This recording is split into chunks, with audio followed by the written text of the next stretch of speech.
people of YouTube world? We got it going on today. This is going to be the full-on introduction to my van build. You guys could do what you want with this. You can criticize it. You can ask me questions. I really want to get this going. Van life is a big thing for me right now. I really love it. I want to engage in it. But, you know, there's things in it that I don't fully agree with. I want to bring some attention to those things. I want to show you guys what I found. I feel like it's really going to change the way we do a lot of things in van life right now. I'll be honest, YouTube doesn't have all the content. I looked everywhere people congregate. There's different websites, and I just dug around so much, and honestly, I think I'm satisfied with what I found so far. I think this is actually enough. Van life itself right now, I would say it's mostly about travelers, people who are trying to live this alternative car dwelling lifestyle. You could say it started around COVID time, getting crafty with the DIY stuff. People were getting tired of RVs costing a ton and not actually being up to par. People started to find it convenient putting it on platforms like YouTube, where the lifestyle could look really good, especially people with camera skills. They can make it look really good. They can market it and commercialize it. I don't know, somehow it just like exploded.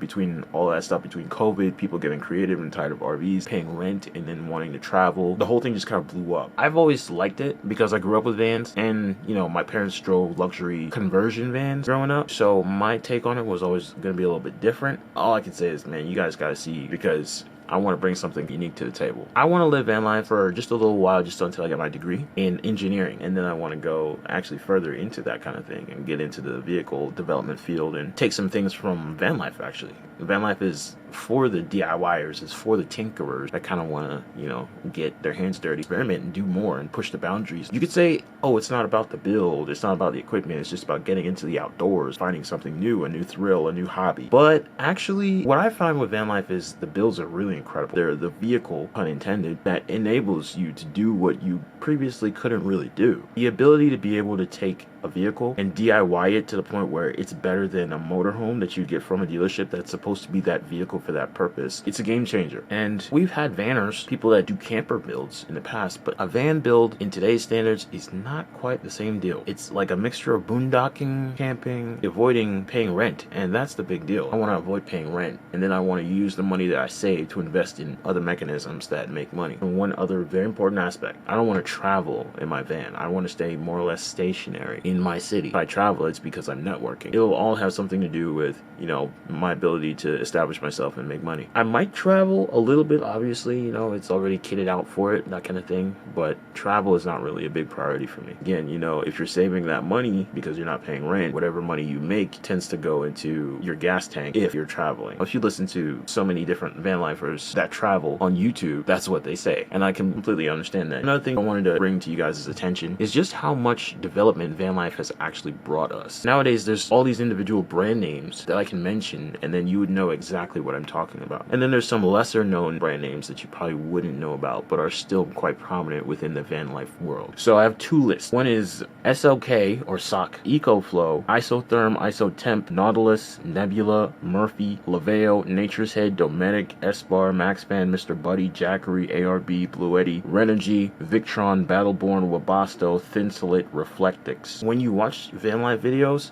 you're going to hear those names mentioned a lot. And then there's lesser known names, but still circulating. Not to mention the well-known YouTubers that do the van life tours or the van build tours. You got Landship, Owl Vans, Vanland, Sandy Vans, Vancraft, Cruising Comfort, Big Battery, Max Tracks, Fiamma, Aquahot, Fibrine, Toughport, Bojarv, Elemental, Baja, and Red Arc. Those are names, again, like I said, I hear these names all the time. I'm not even sure how many, that's like over 20 or 30 names I just mentioned. And that's all just more or less related to just van life. People have completely exploded with industrialization, products, all kinds of partnerships are being made. It's booming by far. It's definitely a thing. And I feel like what I'm about to show you guys might help to change that a little bit and make that even better, believe it or not. I'm an Express guy. I like Express vans. I have a history with Chevy vans in general. I'm a patriot. I love American everything. In the van market currently, that's not exactly where things are going. Obviously, the Sprinter is like considered the top, or the Transit, even the ProMaster. Either one, really. They all have their pros and cons. Obviously, van life spans across every type of camper. But I mean specifically strictly vans. I'm not talking about every kind of camper there is. So what you're looking at is two builds. Because me personally, I want to entertain both the budget side and the ultimate side. The first build is the top build, and that's your budget build. the one that you fling it together and hop into it and go on about your business. The second build is more like the ultimate build that competes with all the high-end spinners and all that sort of stuff. As I took this idea on, I began to realize that there really isn't much difference between a top-end build and a budget build, depending on if you build it right. And, you know, if you say right, it's like, yeah, how can you say right? But I honestly believe that a lot of how you build out your van, how good it's going to be, how much it's going to cost if you do a resale, it's all going to depend on how you build it. And a lot of people don't want to put priority on equipment, gear, or build out. But honestly, I think that's really the difference maker. That's the game changer. So how I want to build out my van is really what's going to add a lot more value to the van for my use and for anybody else in terms of the resale market. I'm just going to take you through the build from the budget build to the ultimate build. I'm going to take you guys through the build to show you why this thing is so interesting. First of all, I'd have, and again, just like in this section, you got the top one's budget, the bottom one's ultimate. Like I said, I want to study engineering and get my degree. Mechanically, I'm that guy. I just know so many things, it's whatever. I agree with a lot of people that when it comes to vans, being mechanically inclined, that's how you make van life work smooth. A lot of people just want to get a van and then just build up everything behind the driver and passenger seats. I'm telling you, you're asking for more headache than you really bargained for. My build is a complete build, understanding, respecting, and giving homage to the greatness of the General Motors van platform, which is a truck chassis, truck component, engine, transmission, transfer case, differential, drive shaft, axles, suspension parts, brakes, all of it is very well engineered, and it works out really well for van life as well. The mobility and the payload capacity, things like that, are superior in comparison to all those sprinters that you see, even the double-wheeled ones. Knowing this kind of thing, if you think about the comparison, talk about that just a little bit, just to help you understand why this and not, you know, a Transit. You can get a Transit for pretty cheap, or a ProMaster for pretty cheap if you get one used with enough miles or whatever. I really like this van because of the drivetrain and the engine options, the capabilities. Obviously, you suffer when it comes to the contours. You suffer there, but I have things to compensate for that, and we'll speak about all of it. The roof that I want to get, that's going to be a 24-inch aerodynamic high roof fiberglass made by a company called High Top Van. It's a beautiful high roof because it actually looks aesthetically pleasing in comparison to a lot of other options out there, and those other options tend to be the typical ones. They tend to be very expensive. This one's at a much more affordable and realistic rate for me personally. Now, I think they should blow up because they're such a small company. They should definitely blow up. They make an incredible high roof, but we'll talk more about that later. So like I was saying, mechanically in the beginning, I just get the van and I'm not really doing much. I'll get into the build and exactly what you're looking at, but just making sure it's mechanically sound. There's no rust, there's no squeaks, no rattles, no dents, no dings. Then I'll do my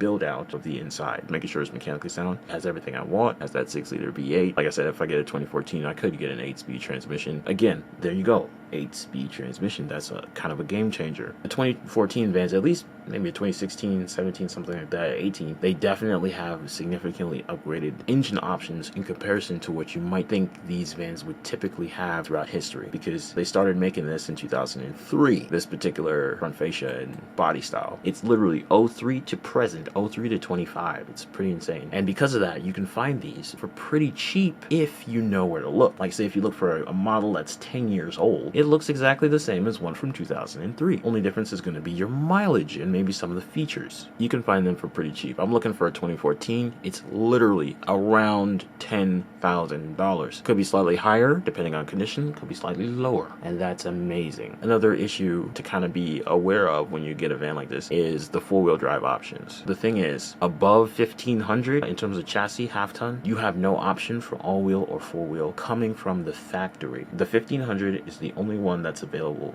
with all-wheel drive from the factory, and I'm not sure if it necessarily had locking differentials, and that's something that you're going to hear me talk about, because really and truly 4x4 all-wheel drive, none of that really matters. All that really matters is if your system, whether two-wheel or four-wheel, is equipped with locking differentials, because if you don't have locking differentials, it's not going to make that much difference. And you will constantly hear people talking about needing four-wheel drive, or at least needing all-wheel drive, and it might not actually make that that much of a difference. What you really need to know is if your system is equipped with the proper things to make your traction better, depending on what you're driving. I'm okay with it not having four-wheel drive, especially with it not having four-wheel drive or all-wheel drive from the factory. An all-wheel drive system from General Motors is probably going to be crap. A four-wheel drive system, they make good four-wheel drive systems. They just don't make it available for this van. The aftermarket suppliers for this vehicle are different from other vehicles. You'll see a specific market where you're going to see a plethora of parts, but you're not going to see the same plethora of aftermarket parts that you'll see on ProMasters or Mercedes Sprinters or Ford Transits, and that is solely because of van life. So they do have some aftermarket part availability, but it's very traditional. You're not going to see a lot of stuff that you see for van life, like all these really cool looking bumpers and ladders, winch options. You do have those, which is funny to say because you have everything I just mentioned. But when it gets into some of the more specified options, you don't see as much as you see for those other vans, because DIYers, they prefer vans that are easier to build inside of, not having the contours as they get to the top of the roof. And it's funny because if you look at Class B motorhomes between basically the 90s and 2013, they prefer the express van. It mostly has to do with the width. They're actually wider, even though they contour quicker as they get to the ceiling. And not only that, but the payload capacity, when you really think about what you want when it comes to mobility, they are the favorable option. And that's what people used to see. But when it comes to the DIY market, people who are good with their hands, they might not necessarily have a lot of money, so they just found it easy to build out a ProMaster or a Transit. That's what led to, like I said, all of these different brand names. They're really more associated with having accessory options for those vans and not so much for express vans or for the Econolines. You know, that's just where the market went. That's basically what I'm saying. I just know a lot about these vans. All I'm gonna do is I'll add the high roof and then start my build out. The high roof is the one thing I'm not gonna do personally. This is an image I copy and pasted together. I just took a Chevy cargo van interior and then I took the high roof and then I pasted it on here. You can see some fragmenting in the image because it's obvious that I copy and pasted it. Either way, it's a pretty good representation of how much space it would probably look like on the inside, and it wouldn't be too bad. The interior height with this high roof, it's a 24-inch high roof, should be 6'3", so it would be a stand-up van. It wouldn't be a crouch over or a kneel van. I said I wanted the extended, so it should be pretty lengthy enough to make it work. But of course, with these annoying contours and the crown, it wouldn't be the easiest. I'm not so upset that people don't take more time with these vans and try to, build them out and make cooler builds with them, because it is a reasonable challenge to try to build around. I'll get back to that point later. For every iteration of my van builds, I always started with the floor. So that's what we're gonna do here as I walk through this. So for my floor, most people should already understand that these vans, they have this floor, and the floor is not perfectly flat. What I would do is, it wouldn't be like this floor. This is like some kind of Dynamat thing that it comes with, a factory option thing, obviously. I'd rip that out. I'd just have the bare floor. I don't want to use screws, nails, anything like that on the floor where I have to use a sealant and patch it up afterwards so it doesn't rust or anything like that. I'm also not going to use wood. I'm not going to use any wood at all when it comes to the floor, especially. I'm going to try to use as minimal amount of wood as possible in this build out, because wood is wood. It holds moisture and it rots. I'm going to try to avoid that at all costs. That's one of my principles. And then I want to keep my floor as minimal as possible so that it doesn't take up the space of the interior height of the van. I see a lot of build outs where people go in, they do this wood thing, they use the pink foam insulation, and then they put another layer of maybe 5/8 on there. Sometimes it takes up a few inches. I'm not gonna do that. You see how thick this is. They really take some space away. You're already working with a limited amount of space. In vans like these, hey, I'm not gonna sacrifice too much of that if I can help it. My idea is to use multi-purpose adhesive to stick down all the layers of the floor together. I'm going to use a strip rubber, like a 1/4-inch thick strip rubber, maybe a little bit less, whatever is necessary, in the lower parts of the grooves of the floor so that I can make my floor completely level. Also, it's kind of like using rattle trap because it's kind of a similar material, and because you're just adding stuff to the floor anyway, it will absorb. You're not gonna have to worry about using rattle trap using this method. Then with a flat floor,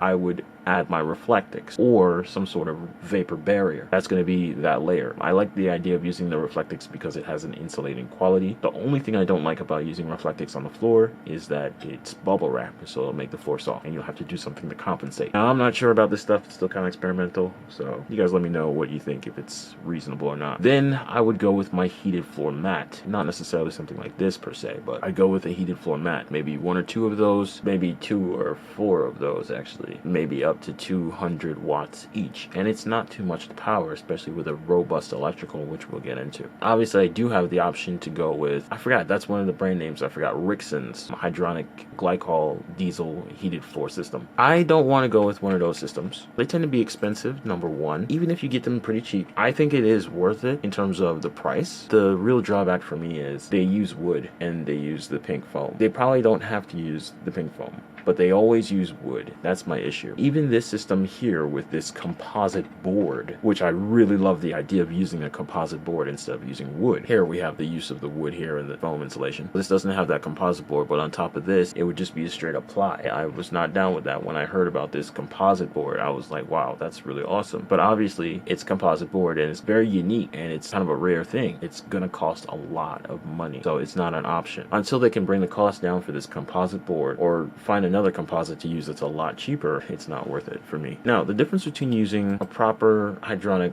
glycol heated floor and an electric heated floor is that the glycol, you can heat it way hotter, and you can use a hydronic heated floor as a main heating system for your entire van. And it's ideal heat because it's so great. And you don't have to use forced air at all. But again, those drawbacks are enough for me to back down. Now, these electric heaters are not as potent, but they are still floor warmers. And that's really all I need, is to be able to take the cold out of the floor. That's just it. The hydronic heated floors, they're kind of like recirculating showers, in my opinion. I'm not opposed to them, they just need more development. After I put on the heated floor is most likely going to create some unevenness, on top of the fact that we have a soft floor. So I need to make the floor solid now to add my final floor. So that's where the PVC comes in. This is PVC board, so it has quite a bit of rigidity to it, even though it still bends. And it's relatively inexpensive. That's the other thing too. Even if it was kind of expensive, it's a van. By the end of the day, it's a van, okay? It's not a lot of square footage, so it's still going to be worth it. This would heat this up, and it doesn't really matter. The heat will absolutely transfer, and it won't be an issue. It'll transfer into everything else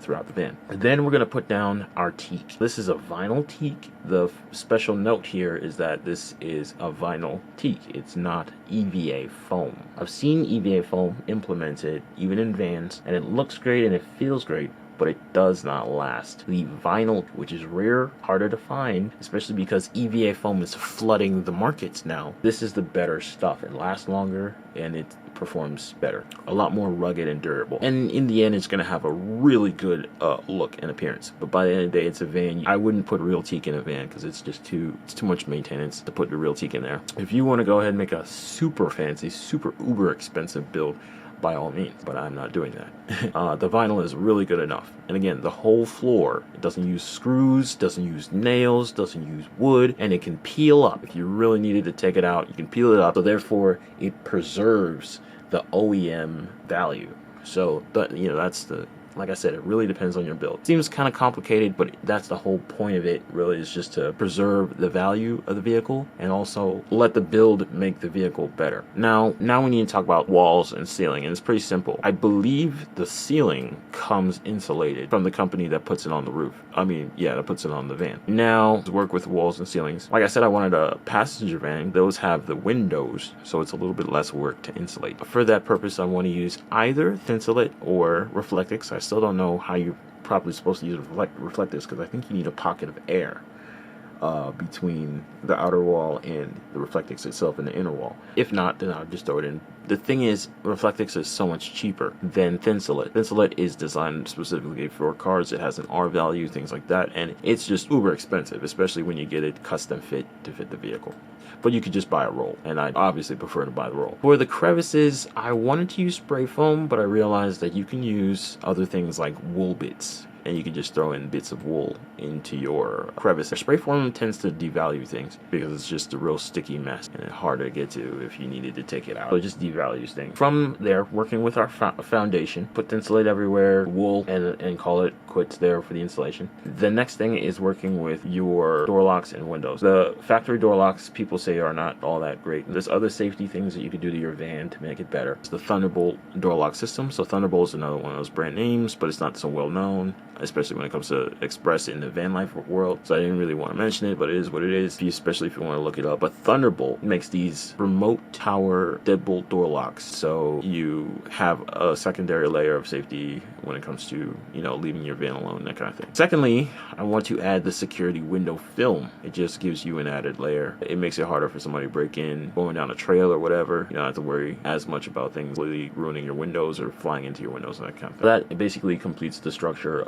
in the foundation. Now you can start gutting the thing. And what I mean by gutting is not ripping things out, but putting your guts into it. So we're going to talk about electrical. That's the second and most important thing. For my electrical, this is the game changer. Jeez, the whole thing is a game changer. General Motors does have some advantages in this department for aftermarket parts. LS Motor, they're in the trucks, they're in the SUVs, they're also in the vans. They're in the Corvettes and the Camaros too. All the performance vehicles have the LS engines. Now, you get the option for a higher output alternator from McMahon. That's another brand name there. McMahon makes high performance car audio systems. You get this 400 amp alternator option, or up to 400 amps at 12 volts. So that converts to a lot of freaking watts. We'll talk about that later. Here we have a lithium starter battery. The difference with this, you can always get a 12 volt, you know, pop one of those things off of Amazon, a 12 volt lithium battery. This has cold cranking amps and the proper terminals to fit into your, it might have a battery heater, depending on the one you get. It might have cold start shut off kind of temperature thing. You know, it's fancy.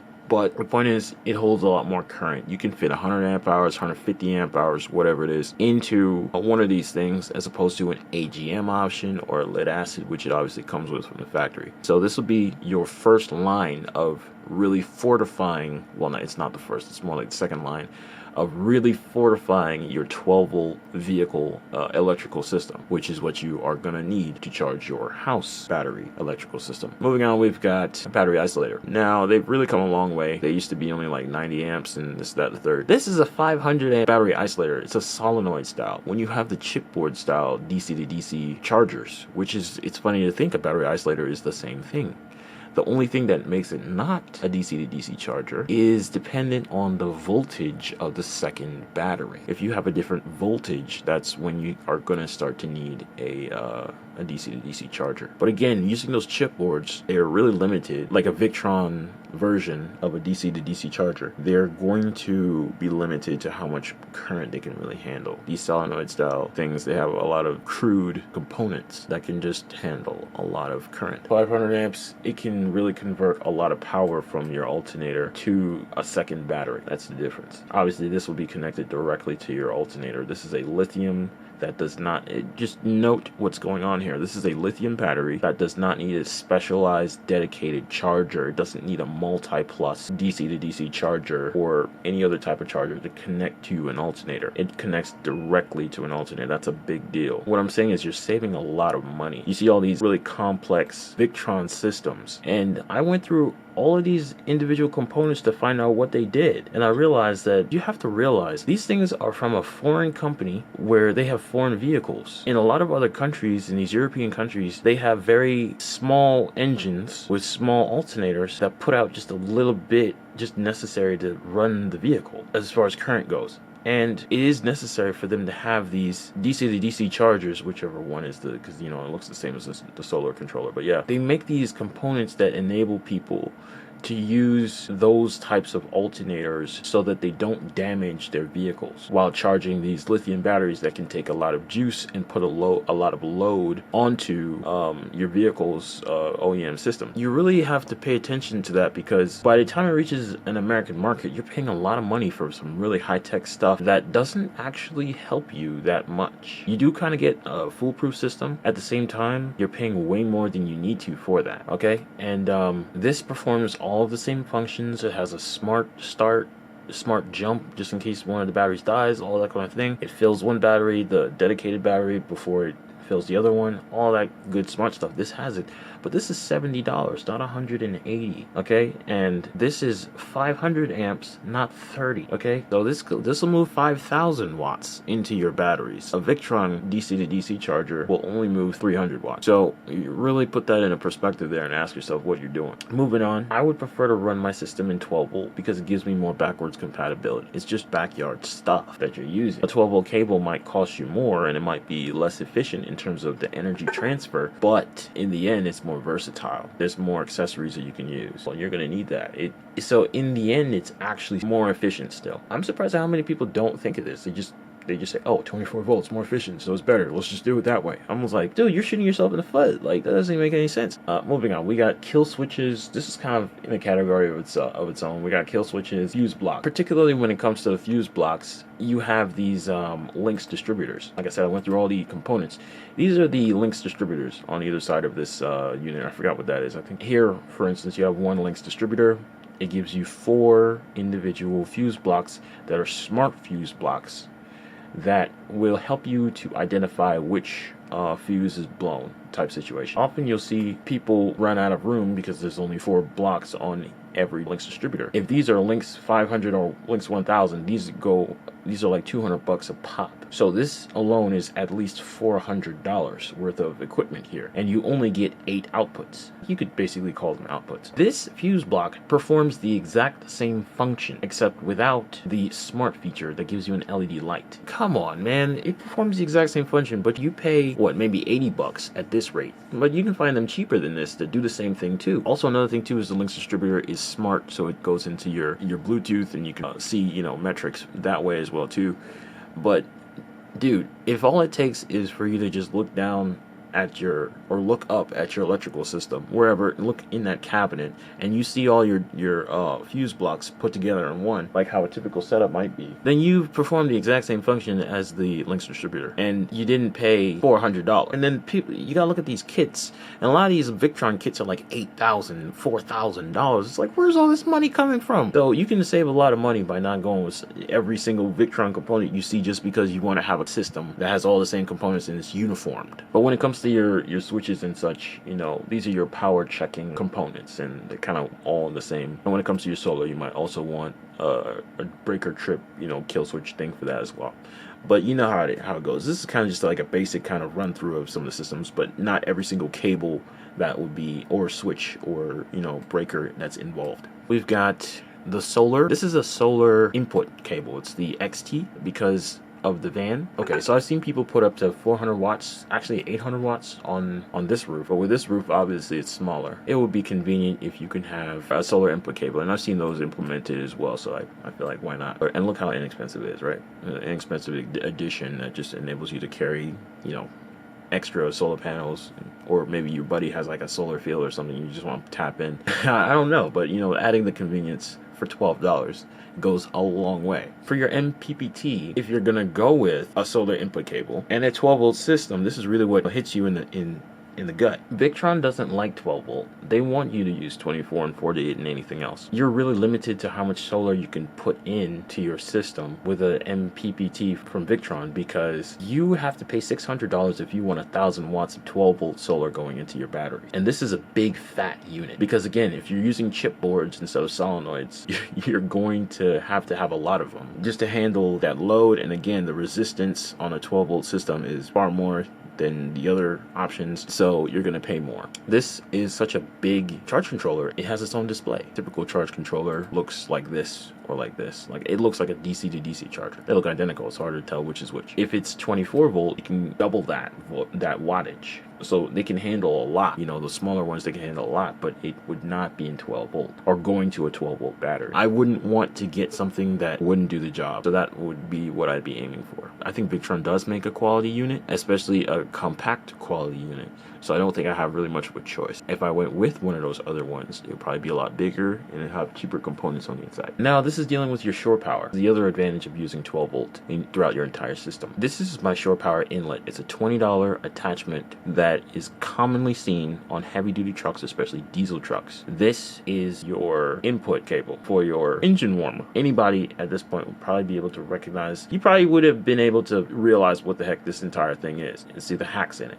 But anyway, this is a splitter. Obviously, it takes in the 120. You plug it in at home, plug in your diesel truck at home. But not even a diesel. It doesn't have to be a diesel. It can be a gas. It's just rarer that people use an engine warmer with a gas. But nonetheless, it charges your car battery as well as gives power to your engine warmer. I just charge a much bigger battery instead. Here's the Schumacher. It would connect to this, and then the goal is to charge this battery, but I could simply plug it in and charge here. This is 120 amp hours to get things started, and then it'll open the floodgate into the big battery. And this is my big battery. It's a Tesla Model S battery module, retired or gently used or whatever. Right now, at this price range, this is the 4.5 kilowatt module. For maybe a couple $100 more, you get the 6.4 kilowatt. Either way, incredibly energy dense. And so the placement of all of these components, including the batteries, are shown in those mechanical things. So I'll get to that stuff. The other components to wrap up are the shunt, which by Victron, the 1000 amp shunt is a very good shunt, and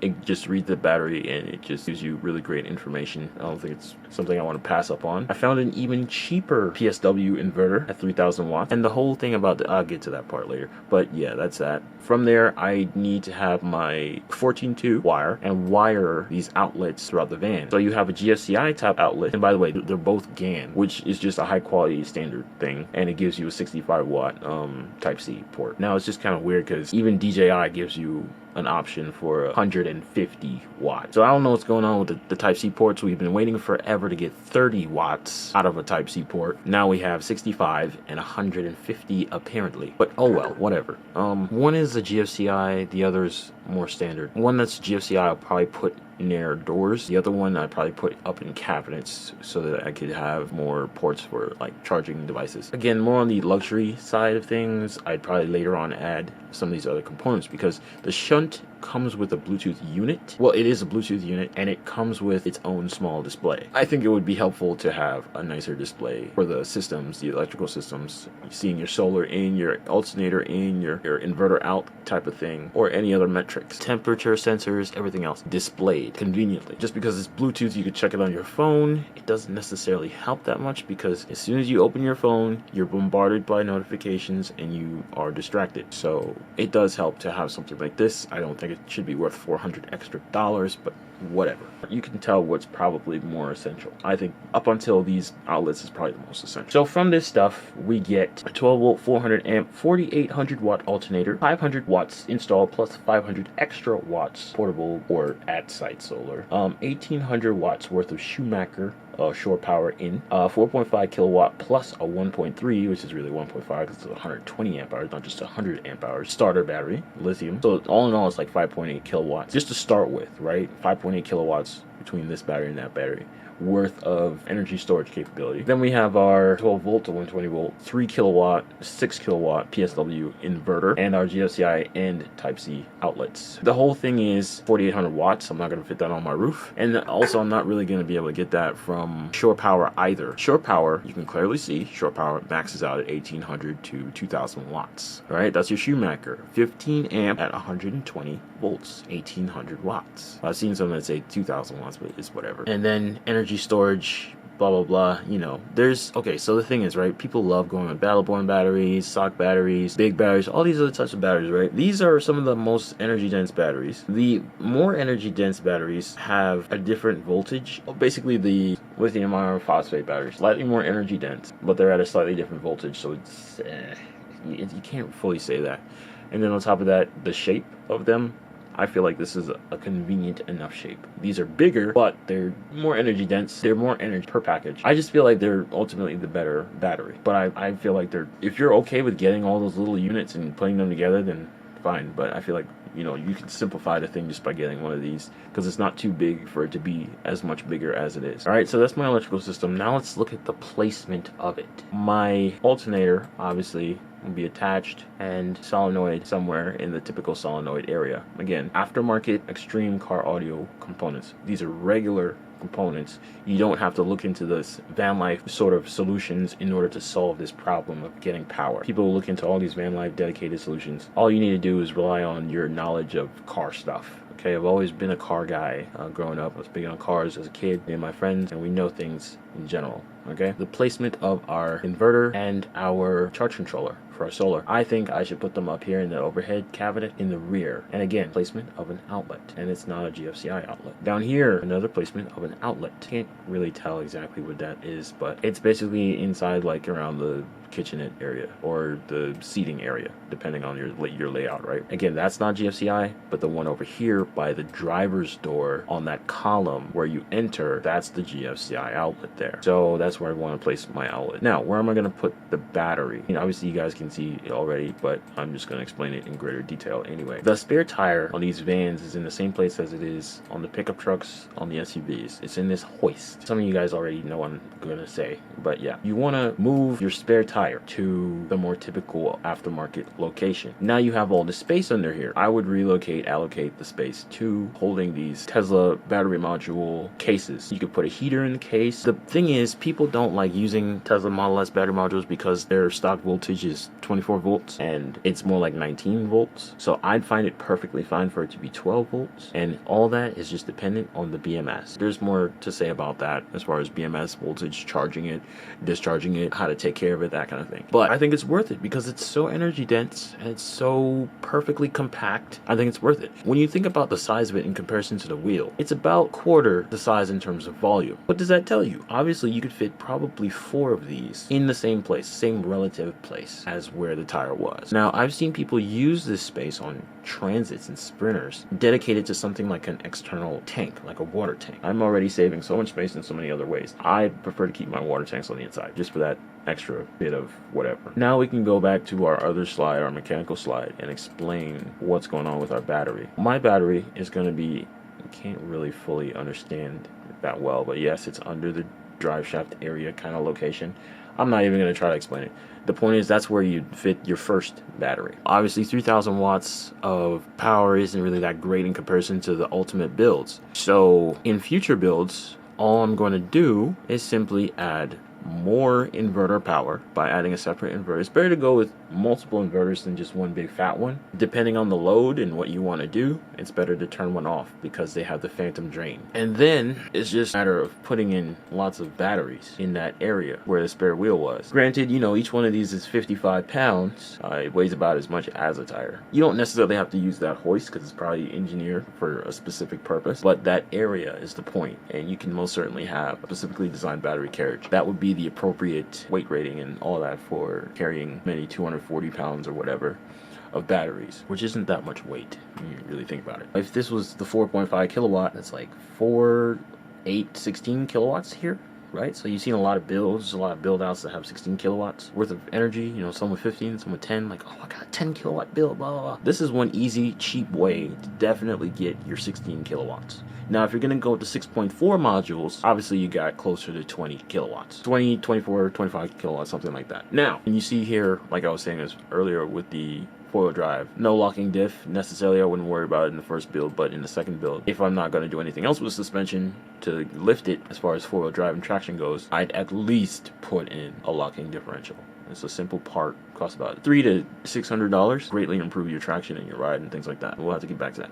What is this? What the heck is this? How do we explain away that thing? A lot of people's layouts, they have a countertop that comes out on the other side. You have your first one, that's the typical one. Some people have one that comes out over here. Me personally, I might not go with a second countertop that is that extensive, but if I did go with some other kind of countertop in that area, it would probably house another set of 4 battery modules, because that's what I want. I want more power to shoot me, right? And it's still kind of relatively in the area of that really strong rear axle. With that much power, assuming you got the 6.4 kilowatt modules, you're talking about 50 kilowatt hours, right? 50. Sounds good. Also sounds actually a little bit better than a Nissan Leaf. Now that gives us more creative ideas. It's good to keep your creativity alive. So why not go ahead and get yourself a Warp 9 DC electric motor. It doesn't have regen because it's DC. Those are AC, motor, 3-phase things. Get yourself a contactor and a Curtis controller and one of these electric pedals and make your own EV, right? It will not fully EV, it's a hybrid. But nonetheless, keep your creativity alive. That's the whole point there. You could have an EV if you wanted to. and it could totally work. But that's the electrical. That sums the electrical. Like I said, I'd probably put outlet in the overhead for TV. You know, it's a typical placement on a conversion van. Here, you could barely see, but in a typical conversion van setup, the overhead, there's always a TV here. If you know anything about conversion vans, apparently people that do van life for some reason don't know about conversion vans. It's weird how compartmentalized these things can be. Nonetheless, there is one, and I would do one, and this is bigger. So the thing is, right, it gets to this part, I'll get there. But so I put outlets somewhere in there, maybe higher up ones on like a countertop area kind of thing, one in the overhead in the rear. You're not going to see like a typical battery or electrical system on the side here, and then a typical plumbing area and a water tank on the side. The whole interior is going to be very quite open and roomy, so it kind of takes care of that part, minus the overheads, which could be kind of bigger than typical layouts. But I'm definitely not going to clutter up my trunk with that kind of stuff. I want my trunk. I'm just traditional in a certain type of way. Anyway, that explains away the electrical and the foundation. Now let's talk about our HVAC. For our HVAC, it's pretty simple. We'll have to go back to mechanical to explain that. Actually, we're going to go to the layout actually to explain that. Because initially, what you see is there isn't really anything going on for HVAC. We have vents above. We have the first vent fan, which vents above, and the first vent fan. Because later on, we're probably just going to add more vent fans. But more importantly than anything else is the fact that I want to use these 6-inch vent fans and not a 12, like the typical max fan. And that's because it has to do with people calling a van stealth and being able to identify a stealth van by the features of it, and that being completely stupid and me not wanting to engage in that crap. So obviously, again, all these compartmentalized things, you have moto vans, people that put motorcycles or dirt bikes or whatever in the back of their van, in the back section, and then in the front section there's a divider wall in the middle of the van, and then in the front section they have a camper layout, and then they go to these biking events, and they don't use typical van life equipment, at least not all of them. They use the 6-inch vent fan. Why the heck is that? I don't know. Either way, it's more stealthy and it's more functional. And you might even be able to control the air better because you can have more of them. Class B motorhomes also use these in addition to using a 12-inch vent fan. So I don't know what's going on there, but I have never seen a lot of these prominent newer style of van dwellers and van builders make van builds with the 6-inch dome vent fans. Lower profile, they make the van look, especially on the inside, they make it look more like a Batmobile, where you got the switches and the knobs and all that cool stuff. It just mind boggles me. Some of the stuff that people do just because, oh, well, yeah, I'm going to make a van build. I was just going to have a max fan and a Dometic toilet. I don't know. People don't really seem to think about what they're doing. They kind of just do stuff that's trending, and it kind of annoys me.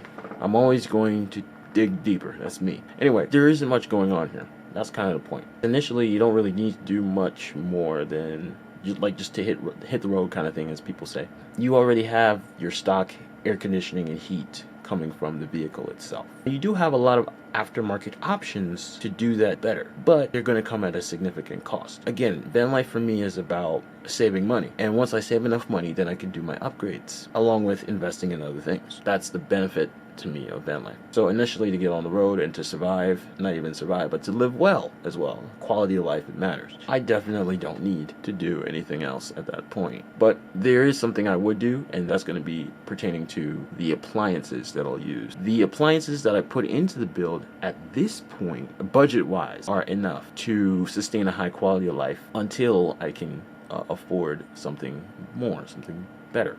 So mechanically, you're not doing anything else to the van. Structurally, you're not doing anything else to the van other than adding your proper ducts, whatever ducts you want. And like I said, I wanted a passenger van because unlike the cargo vans, they actually come with a stock blower that goes over the wheel well and gives you vent ducts out the side for the mid-section heat, at least heat. And also air will be channeled up, and I can use that to make my overhead air ducts. And I don't feel like I want to do that on my own, make my own blower, etc., etc. I kind of like the functionality that you have in the vehicle, so that's why I want the stock blower. A lot of people say it takes up a lot of room. I think it's worth it because you're going to use up some of that room anyway if you're going to have a substantial system. I think it's worth it to be able to build around it. Back to our layout. I have my own personal layout. I think it's good enough for me. But what I will have in my layout is my HVAC system. For my heat, I'm going to use a standalone diesel unit. I don't need to plumb it. I don't need to, well, I definitely need to duct it and do the exhaust, but that would be something that would be more permanent and it would exist until the final build. I'll just have to explain it as I tell you. It does have an exhaust and an intake that will need to be plumbed and ducted, etc. But I don't need to plumb for the diesel tank and run a line and all the other stuff. It's kind of a standalone all-in-one unit. Very convenient. Also, this unit is very cheap. You can get one for less than $100. The cooler. For my air conditioning, all I'm going to do is use one of these coolers that has like a fan on it, 12-volt fan, and an ice maker. Ice makers don't really use that much current in order to make ice, and the ice lasts a lot longer than you might think. You throw it in here and you push warm air on it, and it cools down your interior. So this is your little, in comparison to the other option, this is your inexpensive, easy to put together AC system. A lot of vans don't have AC. I'm not going to sacrifice. Now the thing is, I'm a believer in this system because if you look at my other videos, you see I actually made one and it was very good. Very low power consumption, cheap, easy to put together, and works very effectively. And it is sustainable. Refrigerating water is a lot easier than freezing the air, and it's not attached to the van other than this, and it's not really built into the van or anything. It's standalone and it's worked so well. There are the air ducts. The ones in the rear won't be attached to anything initially, and the ones in the front, well, more so pertaining to the vehicle itself, would be when the engine is on. But you know, obviously you don't want to be stopped and use your gas to keep you cool. It's not fun. All right, it eats up to your tank, and like I said, everything here is about cost effectiveness in terms of sustainable, high quality life living. That's my initial setup. There's other things in here that would make the initial setup. In the final build and the ultimate build as well, you don't see those appliances. You don't see the diesel heater. You don't see any of the AC stuff. You do see an ice maker, but it's on an EcoFlow cooler, so that's just more for drinks. You don't see the heater. There's no heater unit on the inside of the van, and there is no ice maker, or should I say cooler. Well, there is both an ice maker and a cooler, but it doesn't have air holes or anything in it. It's just the AC, like it would be inside of, not even like the AC what you see on a lot of these ultimate build outs where you have like a Dometic 12-volt AC system mounted on the roof or something like that. I still think that that's kind of cheesy. I think the best AC that you could have is the AC that you have in your car. The dream, the ultimate dream, you always have to think about this. What is the ultimate dream? Not just what you have that's sufficient. What's the ultimate dream? What do you really want to go with this? And I think that the ultimate dream is to have it be just like how it is from the manufacturer, where you just have air vent. But I mean, obviously that's not good enough. And the way I grew up was like this, where you had air vents here. This is the ultimate dream, where you have your air vents in your interior. Frankly, these conversion vans are freaking awesome. This is actually an air vent. Freaking sick. It's harder to see in this frame, but you got your air vents, your spotlight, your other lights, your wood grain, your two-tone. It was nice. So that's the ultimate goal, is to have the air be like that. So we'll go back to mechanical, and like I said, you'll see there's nothing here because we didn't build it. But when you go down here, oh, what's this? We have a S-bar heater, and it doesn't have the tank. Where's the tank? It's ducted. It's actually mounted externally. So now we regain that space that we had from our standalone unit. Okay, it's now on the outside, properly ventilated and exhausted and things of that nature. But now we have a big old diesel tank, something like 10 gallons or something, mounted on the other side of the van, the underside of the van. And so, hey, now we can run that diesel heater and not be afraid to run it. But we'll get into some of the other parts and why the diesel tank is that big. Now, what about our air conditioning? Are we going with a rooftop unit and take away from our solar? No, we're not. We are going with an aftermarket 12-volt DC AC pump, and we're replacing our stock unit, so we don't have to run the engine in order to get all of our air conditioning. Come on, guys, seriously. I mean, this stuff is no-brainer to me, man. Talking about, oh, well, this is a stealth unit. No, it's not, dude. Get real. Come to reality. The register for this you can mount somewhere. I'm not sure where exactly throughout the van. The radiator obviously goes on the front to replace your stock radiator. Obviously the AC radiator. And then your compressor, you know, so all those components get hidden, and then your plumbing, your lines, all that stuff are in wherever they need to be at. So that's one of your necessary upgrades right there. Those are the differences between the two. Initially we do this, but then later on it's just going to be this by itself and none of these other things, and it'll be more of those. So you have this, along with these. You'll have fresh air coming in and out, and then you'll have hot air and cold air whenever you want. Literally, whenever you want, without even running the engine. That is the goal of it all. We covered our foundation, our electrical, and our HVAC. Now we can talk about our plumbing. So for our plumbing, you need an air tap mixer, a shower head, drain, quick connects and good connections. You need flexible hose line, as well as maybe some PEX. You're going to need a quiet water pump with an accumulator. And, you know, just a footnote there, I've seen van builds where people turn on the faucet and then you hear that thing buzzing. I'm done. I'm not living van life, seriously.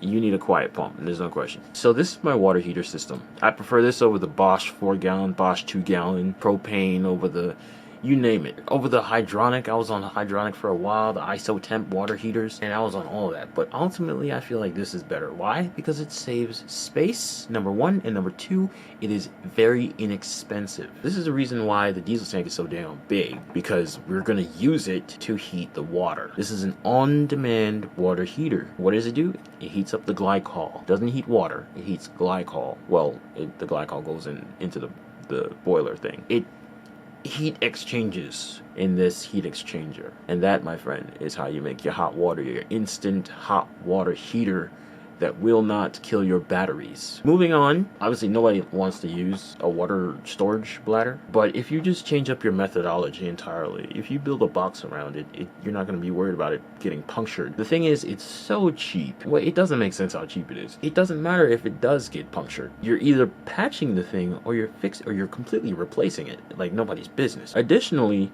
it doesn't need to be vented. Now, I don't know about protecting the tank as far as protecting the inside and needing to use special chemicals or natural substances to keep it clean. I don't know about that, if they're worse off than proper tanks or whatever.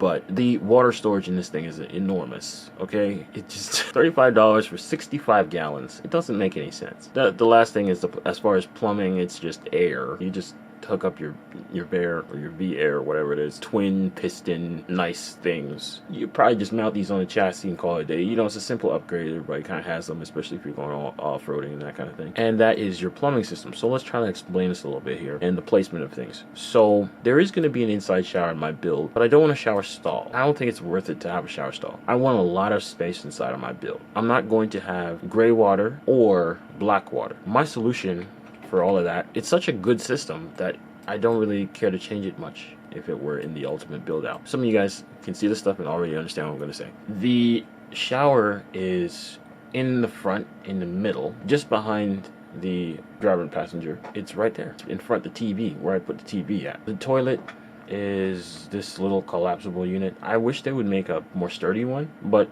I can't really find a better toilet to use than this. It's a dry flush, basically pooping in a bag, but you poop and you pee in the bag. And why in the world would you do that? Because you're gonna use the poo powder. This is how you're supposed to do it, really. And I was wondering about this. I just kept scratching my head about it. But you're not supposed to put the poo that you poo in a bag. You're not supposed to put like wood pellets in it or any kind of like dry sawdust or anything like that. It's still dangerous to put into the dump. You're supposed to treat it. You're supposed to buy poo treatment. Not only does it treat it and sterilize it, it also changes the molecular structure. So it's not going to be runny when it's treated. That's the proper way to do it. Obviously, it kills in every category because it doesn't take up any space. You can see it's a collapsing toilet. I just wish they would build them stronger because obviously that thing looks like it's made out of plastic. It's going to just break on you after like 5 weeks or something. But it's so compact, I'm just not willing to move on that, okay? Here you have your Laveo dry flushes. They use cartridges.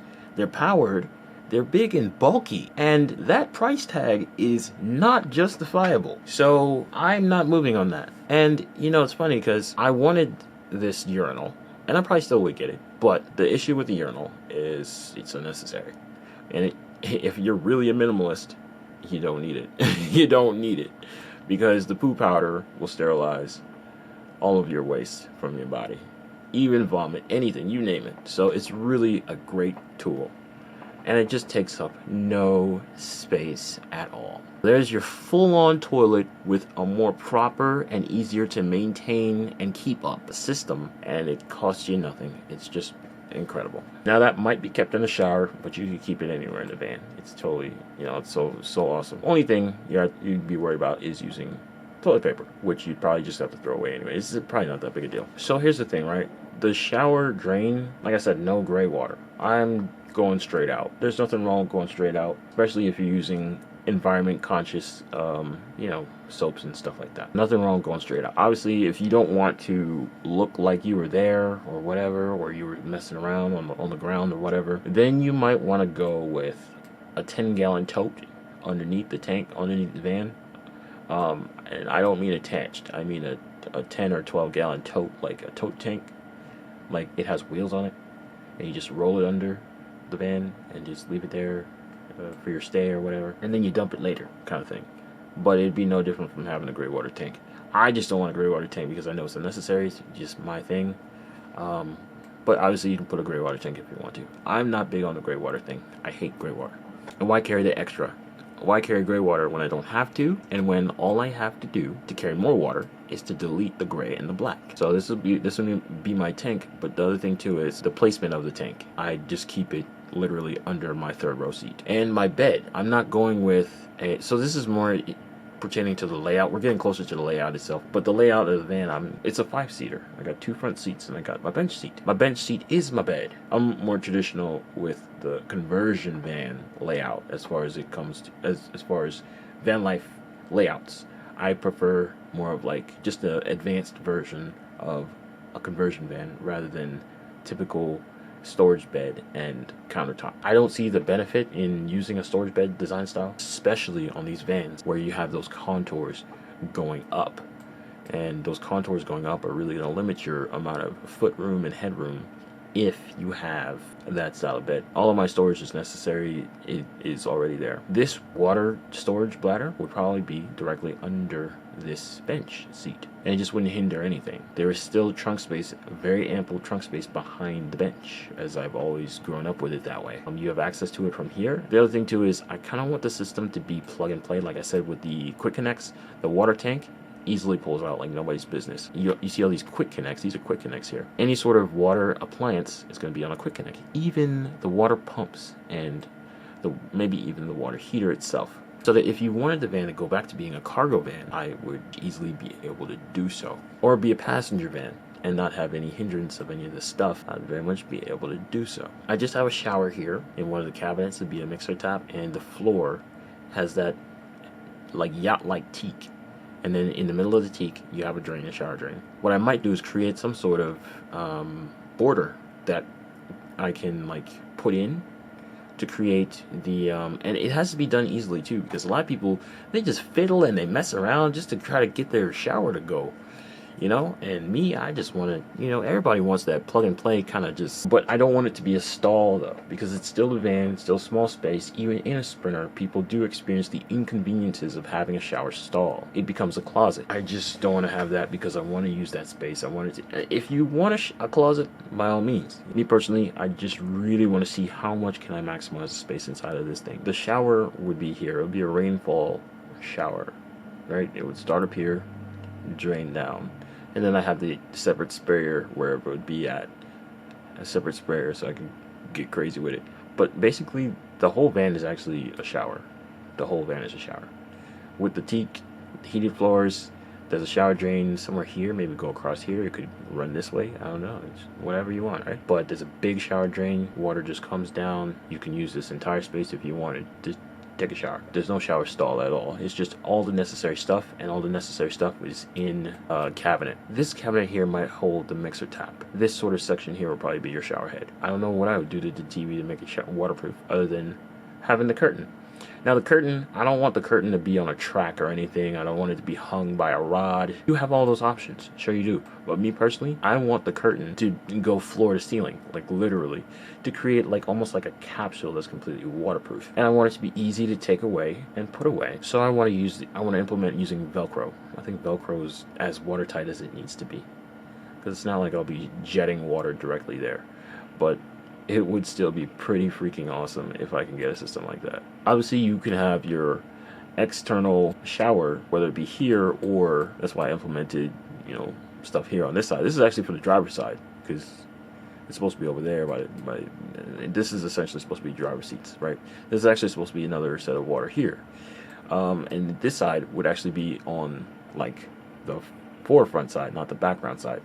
and that would be for another set of components if you wanted to do a sink on the other side, on the opposite side of this side. It would be a fully modular kind of setup where you could put, you know, countertops and have whatever you wanted on the countertops in several locations throughout the van. It'd be flexible to whatever type of build out somebody else wants to do, and it's all possible, very easily doable. I want to have like an outlet kind of station thing here, so that if I hop out, I could easily plug something in, whether it be compressed air, electricity, or water. And it's like, whoa, you got all that going on in your van, bro. You got water coming out, you got air coming out, you got electricity. Like, what's going on, man? So yeah, and I wanted to have it in this area, also by the bifolding doors, and I don't want a sliding door. I want a bifolding door, which is so interesting to me because I almost thought, man, I kind of want a sliding door, only because Mercedes now, they have a sliding door available as a cargo, in the cargo version, right? Or in the passenger van, right? In the Sprinter, the big, huge Sprinter. But I don't want a sliding door under any circumstance. That doesn't mean that I don't want a powered door. If I wanted powered doors, I would want them on the bifold. But anyway, that would be the true ultimate luxury right there. Like a Rolls-Royce bifold doors that can close on their own. That's awesome. But nobody, just about nobody wants a sliding door. They just, no, they're not great. I'd have a column here with, you know, all the resources, and then again at the back, just basically around all the doors. The water tank, I want it to be dead set, because water weighs so much stinking weight. I want it to be placed basically here, where you have your bench seat, and it's basically between these axles, or basically on top of the wheel wells. That's where you put your bench seat. Right underneath it is your water tank. I'd probably build something around it to give it its rigidity and protection and everything like that, and give it its sturdiness and strap it in, that kind of thing. But it will be very easily removable. All of it will be very easily removable. And like I said, you have trunk space all behind that rear axle for your cargo. Very open interior, trunk space in the rear, trunk space in the front. You can't see any water tanks, and you cannot see any batteries. And it's in an express van. You don't see any inverter. You don't see any of that stuff going on. You don't even see a shower. But yet there's a full shower that's bigger than most people shower, even in their home. So all of that is in there. So that covers the foundation, electrical system, HVAC, and the plumbing. Now let's talk about how we're going to do our fit and finish. Like I mentioned, I love these vans. I love what they did. I love what they offered. I want to do the same thing aesthetically, interior wise, with this van, only with a bigger high roof. The conversion vans, they always used a 16-inch high roof, or they used a low top or a 16-inch high roof. Now, don't get me wrong, they had different size roofs, but for the most part, they never went past 16 inches. I couldn't just, you know, graft whatever's here and do this, put it over here. I have to build my own, and that's basically what all this junk is.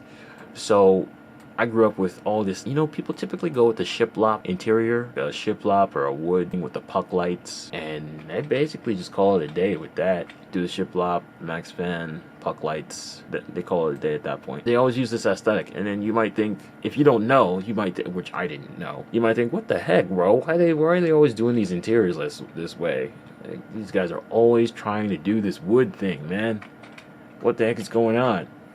And the real reasoning behind all of that is, historically, that's what it is. It's a camper. You're camping in the woods. You have a wooden cabin, right? Around a campfire, a wood-burning stove, which people often have in their extravagant van builds. And that's really where it comes from. I didn't even know that. I didn't know that much. So I was like, man, what the heck is with this? I wouldn't think that if I grew up essentially driving a freaking limousine. I'm just like, where's this? You want to do an ultimate build out, where's the luxury? I grew up in luxury, right? So I'm not content. I don't relate to those kinds of styles. Now, don't get me wrong, people go crazy with the styles now. They kind of pass over this still, and they go for like a modern apartment, condo, studio apartment kind of vibe. They'll go for those instead of a cabin in the woods vibe. I've never been in agreement with that. I do my own version. So to do my fit and finish, obviously I'm putting all these guts in there. I need my air vents. I need my reading lights. I need my killer stereo sound system with proper car audio. We already started with car audio components. We're gonna finish with them. Subwoofers, all that good stuff. We'll still do puck lights or reading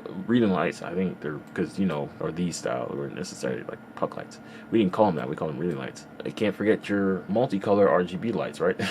But we're not stopping there. We're going with the mirror lights. What do you call these? The infinity lights. right here. We're going all the way in. It's just going to be an art project, especially when it comes to figuring out this wood grain and what kind of design I actually want to go with, because I love this. This is from Southern Comfort Conversion Vans. They made a great design here. Two-tone leather and the high gloss wood. Looks like something out of a yacht. And that's my whole thing. Like, where's the yacht style? It's supposed to be yacht style. Land yacht. Like, what's going on, man? Anyway, so for that, this is the finished wood. This is where I would use wood. It's finished wood. I'd use it on the end pieces. I'm not gonna use that for like structural stuff or like for a floor. Heck no. This is my leather. It's vinyl leather. It's not real leather because it'll last longer and it's easier to clean, things of that nature. This is my 1/4-inch ply. I use this for the paneling, and I'm only using it for the strips. You see that? That's 1/4-inch ply right there. These builders, they really know what they're doing. I think this is a little bit thicker than 1/4-inch ply in this particular van build. But if you took off these panels, which people often did, you'd find out that they're on the backhand side, it's actually just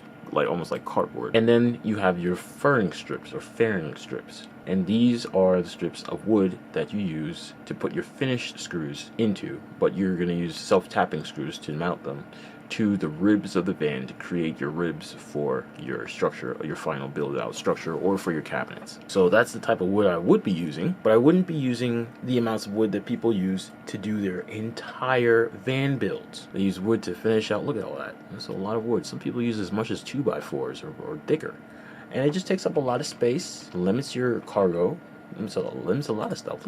Look at this. This is a lot of very thick wood. But again, like I said, they love using these other types of vans because it's very easy to do. And a Class B motorhome is a motorhome. It's mass produced. They make means and averages for large groups of people to all use kind of something that can be mass produced. These are not mass produced. These are DIY builds. The van build thing is different from Class B motorhomes. Class B motorhomes will use like fiberglass molds to create the shower compartment. People don't have those kinds of skills, or at least they're not willing to do it just for a van build. They're trying to quickly knock something up. So that's the reason why, even though they're both vans and they're both RVs, kind of basically, they're in two very different schools of thought and philosophy towards building. That's something I have to try to understand. What the heck is the difference? Why are they doing it like this? Like I said, I'm always going to be that guy that just takes things a little too far, a little too deep. All this wood and all this puck light and all this shiplap. And then they still don't fully really know how they want to finish off the end ridges and the crown. But obviously the Class B motorhome, all that's all figured out because those are real craftsmen right there. And then people want to turn around and make that constant excuse. You'll always hear people say, oh, well, you know, this is DIY. You know, this is just me knocking up something in my backyard. You know, I wasn't even really trying to do anything for real. I mean, all right, buddy, go ahead and limit yourself because you got potential. That's all I'm saying. Potential. And you've got a great platform. And as much as you would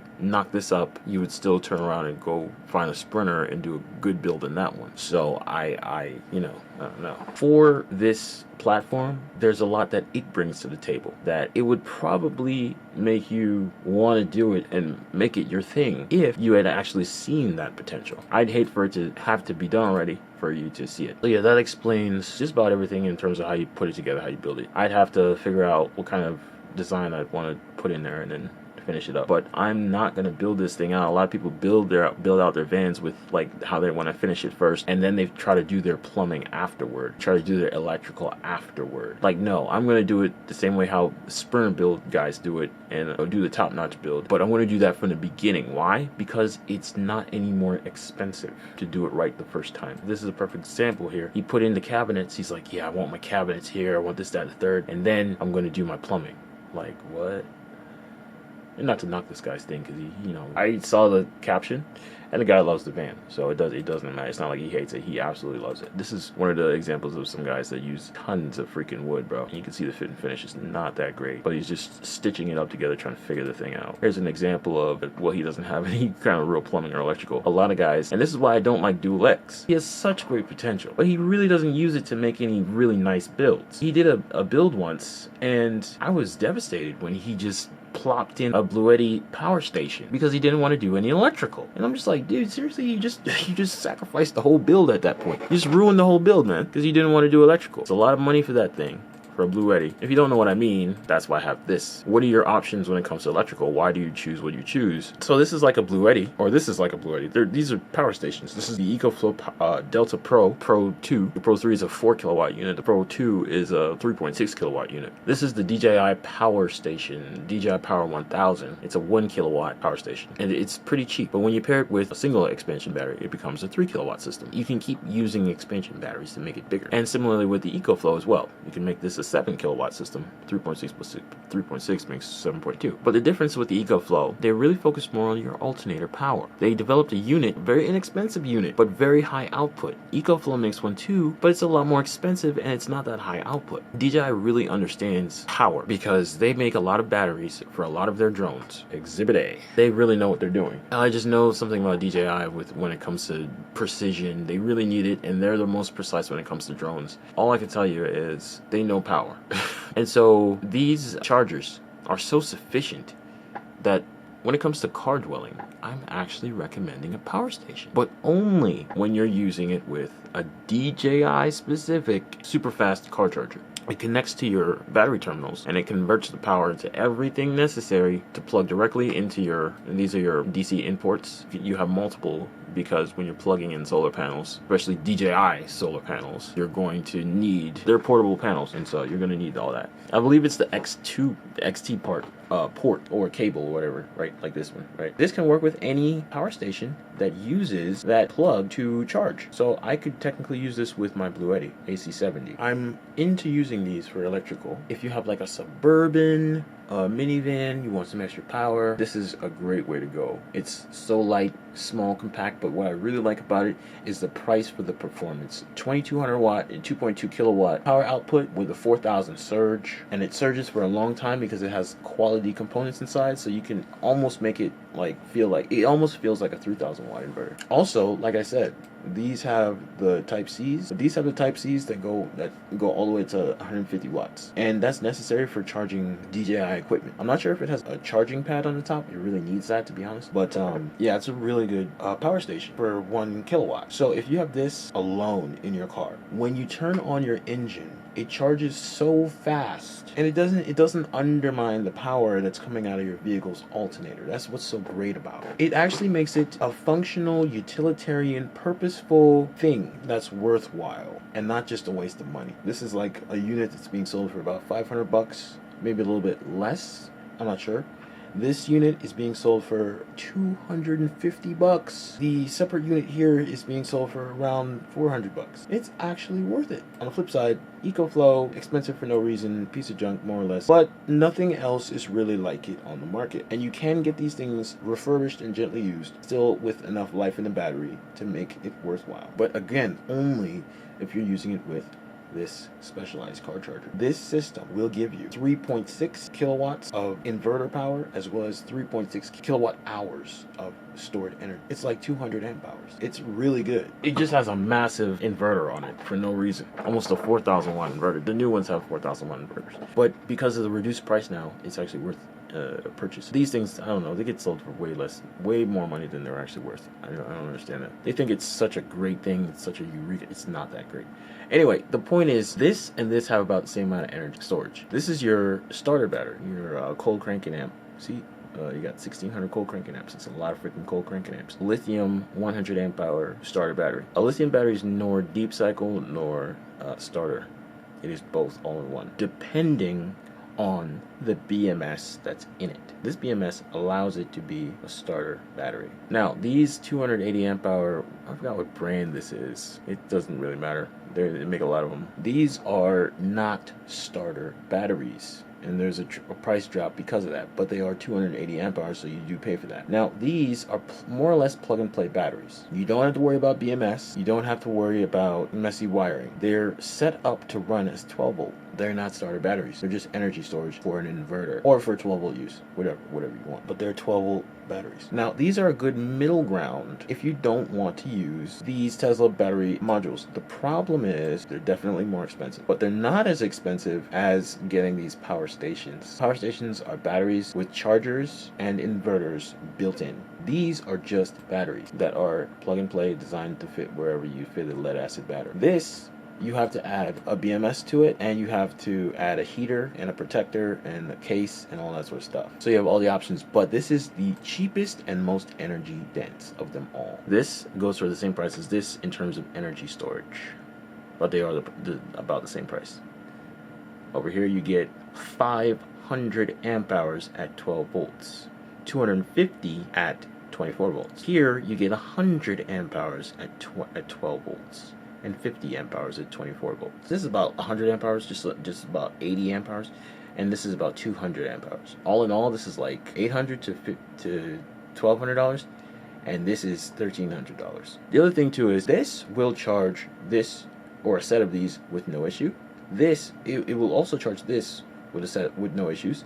This cannot charge either of these batteries. It is not equipped to do so. It's only designed for charging power stations or giving power to anything that has that XT port. So technically, yeah, you could plug this into my van's solar input port and it'll charge, which is weird, but yeah, it's just something that you could do. This is also completely incapable of charging power stations. It can only charge these batteries, with the asterisk on this because it's lithium and it needs to charge at a specific voltage and all this and all that, but technically these are as well. The difference is the BMS in here is specifically designed to be able to work with a vehicle's alternator or with a battery isolator. This is just kind of standard, and there's no telling as to whether it will be able to do so or not. That one's up to me. So considering all the things that warn people off about using these batteries, now you kind of understand why they don't use them. But nonetheless, I don't want to sacrifice the energy storage capability of this battery, and I want to use it. This is my choice for my van life. Otherwise, for any other type of vehicle that I don't expect much out of, these are great just to boost the amount of power. Or if you just want a backup power system for your house or something like that, these are great too. No, they're not great. Ultimately, for a backup power system for your house, I still only recommend the Tesla battery modules and setting up a proper system, because you want it to be cheap and you want it to hold a lot of juice. And because it's stationary, you're not worried about it getting damaged or anything like that, or being in weird temperatures or anything like that, so you don't have to worry about protecting it. That is by far the best option. Because my vehicle is going to be so well done with all the systems, it'll be like that. It'll be like a stable, controlled environment of a house, so it'll make using it a lot easier. That about covers just about everything. Now that the van is so well built, just like a house, it's so well built and so well finished, now it's just a matter of putting in your appliances. So when the van is done, I will have my basic layout. Now, like I said, for my purposes, I want to use my van as my dorm room on wheels. So that's where a lot of this inspiration comes from. I already have this refrigerator. This computer is the one I'm using. It's the one I'm actually displaying stuff on right now. So I'm going to throw that stuff in here. Only other thing I might get is another refrigerator. I have the space for it. And then I want a study desk. That's what this is. It's a folding desk. Why is it a folding desk? Because I want to be able to put it away if I want more room in the van. And I need it to be a desk, not a bunch of cabinets or whatever. Obviously, I'm already using the space there, so I don't need cabinets or drawers. I want to be able to move things out the way if I need to, put my legs in there so I can study. It's the whole idea there. I have all the water taps I need, so it's not a big deal. But initially, I probably wouldn't even use these water taps. Initially, I'm probably just going to have a water jug and have a pump. This is a pump. I'm just going to use it to, brush my teeth and wash my hands. That's all. Over here, this is a collapsing sink, so I probably wouldn't even use the sink all the time. Just throw it away, or throw it in some hole, so that I can use my laptop, or read a book, or write a paper, or whatever. And then I got my hot plate. Obviously, there's no power in the system. Got my hot plate. I could go to work. But I'm not a big cook. I'll be honest with you, I'm not a big cook. I'm more of a air fryer type guy, and obviously I have the space necessary, the resources necessary to use my air fryer and go to town. I'm not a big microwave guy, I'm a big air fryer guy. And obviously, if I'm not a big cook, I'm probably not a big dishwasher, just to kind of monitor the amount of water I use for washing dishes and stuff anyway, especially considering the fact that there is no sink. And again, this would drain, this would have a hole where it drains out the floor. That's what this is. I'd probably just use dishwasher, like a countertop dishwasher, like a cheap one off of Amazon for $180. In the back end is my cozy spot for watching Netflix. On this display? Oh, heck no. No, I'm watching it on this display. Why am I watching it on this display? Because this display is connected to the desktop, huh? Did you forget about that? And of course, if I want to take a shower, I can watch a movie while I take a shower. It's all very light build. It's based on the appliances that I have the resources to run. And then this would be, I think the first fan I put in there would be the most essential. I put it somewhere in relation to the shower kind of vibe, which the whole van is kind of a shower, so I guess that's perfectly fine for both using for the shower and for cooking. Towards the back, I got my electric blanket, keep me toasty. This bed is big enough for me. It's also luxurious and nice, so I don't see why people like those storage beds so much. When you got a perfectly good bench seat. It's both a couch and a bed one time. It's like, what do you want? Moving on, there's a couple extra things that make this van build a little bit more comfortable for me. I don't want to use a laundromat. I grew up not using a laundromat. I don't want to use a laundromat. So this is your washer machine. It's 5-pound capacity. It can wash your jeans and anything you need to wash. But should I need to go to a laundromat, I most certainly can. As far as a dryer goes, I don't want to take up too much bulky space. This is a 22-pound capacity dryer. It's just a unit that sits over your hangers, and you hang up stuff in it, and it has a bag. So it blows 800 watts of warm air to dry your clothes. Definitely have the resources for it, and it's a lot more effective than some of the other dryer options I've seen. It's just an extremely compact unit. The whole thing is just very small. So you can do your laundry in your van and do it completely and not have to worry about any part of it. It takes just as long as a regular dryer to dry. There's other elements about it that make it more efficient than other dryer units, but you know, it evens out. And that is basically the layout and the whole build. That I can survive in and thrive in. That's everything I need. Kitchen, bathroom, dining room, study room, living room, and bedroom. How can I forget bedroom? Moving on. What would I do to make the van ultimate? It's basically going to be the same van, same basic layout, same placement of things, but just better appliances. Going all out on the appliances and certain other things. We'll start from the kitchen the same way as we did last time. I'm going to go with the countertop. I wanted the epoxy. That's actually what this is. It's the epoxy resin. But my brother said he actually had some experience with it, and so I'm gonna just use something else. But I like the butcher block. I might go with butcher block. I might go with something more porcelain or more stone. When it comes to aesthetic, you gotta kind of put that aside and go with something that's actually quality for the purpose. And so I loved that idea, but you know, it gets easily messed up, so there's no way I'm doing that. But I still like the idea of the butcher block, though. It's very cool. It might make it like pop out in one section and go in another. This is the hardest part for me. I have to do some engineering here to make this work. There's 2 sinks I'm in love with, and I can't get both in one, which is what I really want. I love these sinks that have these vegetable washers. It's called a waterfall sink.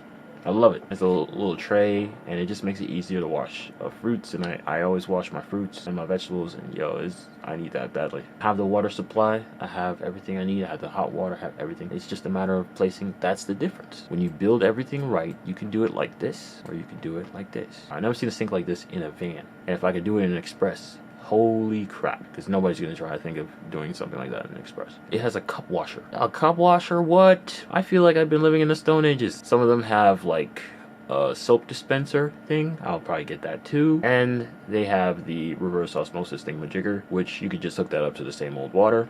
Or you can actually add the reverse osmosis, which I want to add the reverse osmosis. I also want the swan neck and all the nice fancy stuff, right? But I'm in love with this sink as well as another sink. I love the hideaway sinks, where you have all the nice components, but it's telescoping. The swan neck either folds down or it telescopes down. And I like that. I love those so much. But I can't find one that has a waterfall. So I want to make one or have one fabricated where it gives me all of my counter space when it's not in use. Yeah, that's a challenge right there. I'll probably get a self-cut, which is nice to cut your hair. And this is the only place to cut your hair because it doesn't have 2 sinks in it. I don't even think I really want 2 sinks in it. And I do cut my own hair, actually, which is funny. I wouldn't do anything different for this because, again, I don't cook that much. And if I do, it's just not going to be like that. It's really up to you. You could get a 2-burner if you want to. Or you could put it into the countertop or whatever. You have the option to. You don't have to get a sink that's that big or whatever. I'd probably get a higher quality dishwasher. I'd get a higher quality desktop, which I'm going to have to upgrade my desktop pretty soon, so that's what that is the representation of. I get the plants. These plants are not essential in your initial build or in your budget build, but you got to upgrade and get your plants. The other thing I do is upgrade my cooler. So I have these two fridges. I want to get one of these fridges here. The only thing I don't like about this fridge, as cool as it is, it doesn't have a compartment dedicated for your fruits and vegetables. There's a reason why this is for drinks, okay? In disappointment. It just looks better. That's really all that is. But I don't know. I'll probably see if Samsung has a smart fridge that's smaller, because I like the small fridge. There's something about the aesthetic of the small fridge. But obviously there's a lot of cabinet space here that could obviously be used for drawers. I just didn't think of drawers. I didn't really care for drawers. But like I said, you could put another countertop on the other side that has all those drawers and all that sort of stuff. I didn't really think of too much space for clothing, so that's another thing too. But again, there's a whole open cavity here. There's the overhead in the front especially, and in the rear that can be used for things. So there's ample storage still. I want to upgrade the cooler from my Bose RV cooler to this cooler because it has an ice maker, and more importantly than that, it can run off of its own battery for up to 8 hours. It's also split. It had, okay, I don't need to tell you about all the cool features of this thing. The point is I want to upgrade the cooler. It's really nice. It's nice to have it. Like I said, it's about the appliances. That's what will make it really amped up. You do your foundation, you do it properly, you fortify all your electronics, your gas tank, your electrical, everything, your HVAC, you do it right. It doesn't cost you anything more. What costs you more is getting these ridiculous appliances. This is a microwave and an air fryer all in one. It's freaking awesome. More than one of these things to help control your airflow better. Have a Lagoon table. That way you can have somebody working over here on this laptop, on this Lagoon table, have that be a whole mini office, whilst still having somebody over here on the desktop. This is going off into the front seat. Over here, you're going to want to have your proper audio, right? You don't have to get this initially. Maybe just have your speaker holes, or maybe have some speakers. But when you get your money up, which is the point of van life, you save money from not paying rent, you want to put the money into, your mouth. And so, or your ears. Until you'll get that proper kicker amp and have that sound kicking. For the shower, the only other thing I might do is add a spa. So this is a spa machine steamer. So that, again, like I said, I wanted to have it ceiling to floor, wall to wall. Your shower curtain, it's not hanging or anything. There's no space in it. If it creates that seal, I assume it needs to be sealed. If not, then it's whatever. Turn it into a sauna. There is enough space. You could put a chair in there and just absolutely relax. I don't know if I want to necessarily do a shower tower like this, but I'd see what I could do to actually put something like that in there. It's a design challenge. You try to do the best that you could do. That's the whole idea. But again, like I said, this is not a stationary thing. You can get rid of the curtain, and it is just more space in the van. This is a 40-pound, at least a 40-pound, maybe a 60-pound camera gimbal. It's one of those gimbals where if you ever seen the guy, I'm a camera guy, so if you ever seen the guy running around carrying a camera for a music video or for a movie, he's carrying a stabilizer. So the cameraman can do whatever. He can jump around, he can run back and forth rapidly, it doesn't matter. That camera is staying right there. And it's getting that steady shot. So this is basically a steady shot. But instead of holding a camera, it's going to hold a 4-gallon fish tank. Like I said, keep your creativity alive. And I push for having a wall-mounted fish tank. Oh, also, it was the epoxy resin. It gave it a seriously tropical vibe. Just a representation of making sure that you have good stereo. You have a lot of speakers in your conversion vans, and that's where that comes from. Having a proper speaker box and just going crazy with the sound thing. Moving on towards the back, you have a bread maker. You might keep that in the back. You have all the resources to make your own bread. Again, it's about saving money. You get your money up, you invest it in things. You want to make your homemade bread because you don't want to keep going to the store and buying that so-called enriched wheat stuff. It's not good for you. You want to save money, not having to go to the store, not having to, spool up the 6-liter every week or whatever. They'll last longer, they're cheaper, all this good stuff. Make your own homemade bread in your van. You have the resources. It's about the appliances. It's just about the gear. People want to say it's not about the gear, it's about getting outdoors. I'll be honest with you, this build is not so much about being in the outdoors. I'm telling you, it's not an outdoors build. You can go into the outdoors and have some extreme levels of luxury while you're out there, but this build is not about being in the outdoors. It's more about being off-grid. You have your own power. You can make your own bread. The bread maker is very important because it's a statement about the powers of being off-grid. You're getting your money up, you probably want to get a safe. Like I said, kicker sound audio system. This is just the newer version of the Morris, but honestly, I think I'm giving up on the Morris because it costs so much money, and it only has a 10-pound capacity, versus this, which does not cost as much. It is pretty much a lot jankier if you think about it. But again, you can hang that in the shower area when you're not using the shower area, and now you can dry twice as much clothes as a $500 Morris. This does have other functions typical dryers don't have. It has like a towel warm setting, it has like a shoe dry setting. It's feature packed, but I'm still not sure if it's worth the amount of real estate that it takes up, and especially the money. The last thing here is the water filter. It's actually a 6-stage water filter at least. There's all sorts of nifty things that you can learn about when you look at van life videos, but I like this filter. It's kind of like the Blue Tech. I forgot which filter this is, and there's a lot of them now, a lot of knockoffs and all, you name it. I would use it with a pump. I'm not using city pressure. I'm pumping water in from wherever I can find it. I want to get to the point where I could use this like a portable reverse osmosis machine that can give me fresh water from the ocean. I was thinking about that and the resources and real estate necessary, all this sort of stuff, all the logistics, and I think I'd be better off just capturing rainwater. I don't want to have to capture rainwater off of my roof because it would create a very ugly system that would just not look aesthetically pleasing. But if I could find rainwater anywhere, being self-sufficient, I still love the idea of finding water, a water basin somewhere, and just being able to fill up on my own. It's crazy. It'd fill up my massive water storage bladder and just being able to be self-sufficient and self-sustaining. It's crazy, but I love this idea for a build. I think it's an ultimate build. I think it's a better build than a lot of things I've seen. Name a van that, you know, has this much potential for energy storage. A van build idea that you've seen, a layout that you've seen in a build video that has more potential for battery energy storage, more potential for battery charging, energy production and energy storage, more sleeping capacity, which I didn't even get into that yet. So obviously with all this room in it, to help you guys get a slightly better understanding of what it's going to look like when it's done. When I have the final build out on the side, I try to do the fish tank idea. I've had that idea for a while. It just evolved, that's all. I'm not getting rid of the table.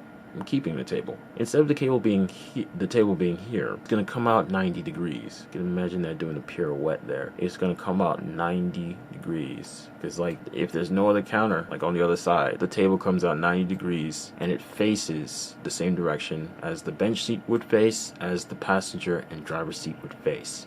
It faces the monitor. That's why I said if somebody's back here using this mini office, another person could be over here using the front space office. So there's two offices in there, two workstations. Here would be your second station, or the first station really, using the desktop computer that's mounted over there. It's hard to get a good idea with these weird angles, but this is my two vents. Like I said, it makes it look like a Batmobile. You got your ultra monitor.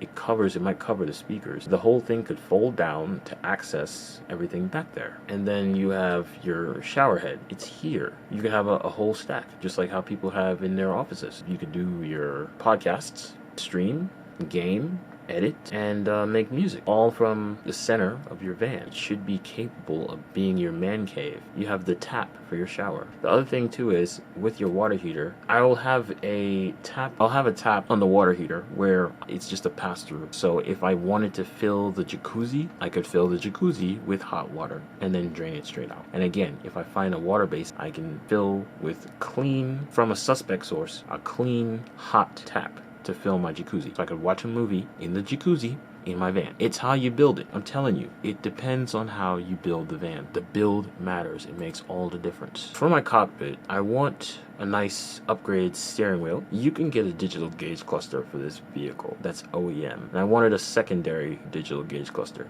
I wanted the HUD meter along with the CCTV camera system, iPad for my head unit, and that goes on top of the standard Android head units that you put in these things. I wanted a racing starter with like auxiliary switches, just for aesthetic, and it does the same thing. They wouldn't be dummies, because you don't need them. You don't need like, oh, fuel pump and all this other stuff. But instead, I could repurpose them for like auxiliary lights or whatever, along with a set of auxiliary switches. I want these things to make it look racy. It's gonna be a fully custom build. A lot of people just do behind the driver and passenger seat. I want to do the whole van. The ham radio, and then there's the mechanical side of what other things I would do. We should probably cover that a little bit. So that's the luxury. In order to really make the Express van shine, you have to do it all. We're going to go over and we're going to talk about the mechanical things that we do. Like I said, initially you're not doing much. Let's talk about engine and drivetrain and suspension and brakes and all that stuff. Performance upgrades. We do see the steering wheel stock here, and believe it or not, this will actually fit the Express van. Probably not have to do any modification. This is the Corvette steering wheel, and I just like it.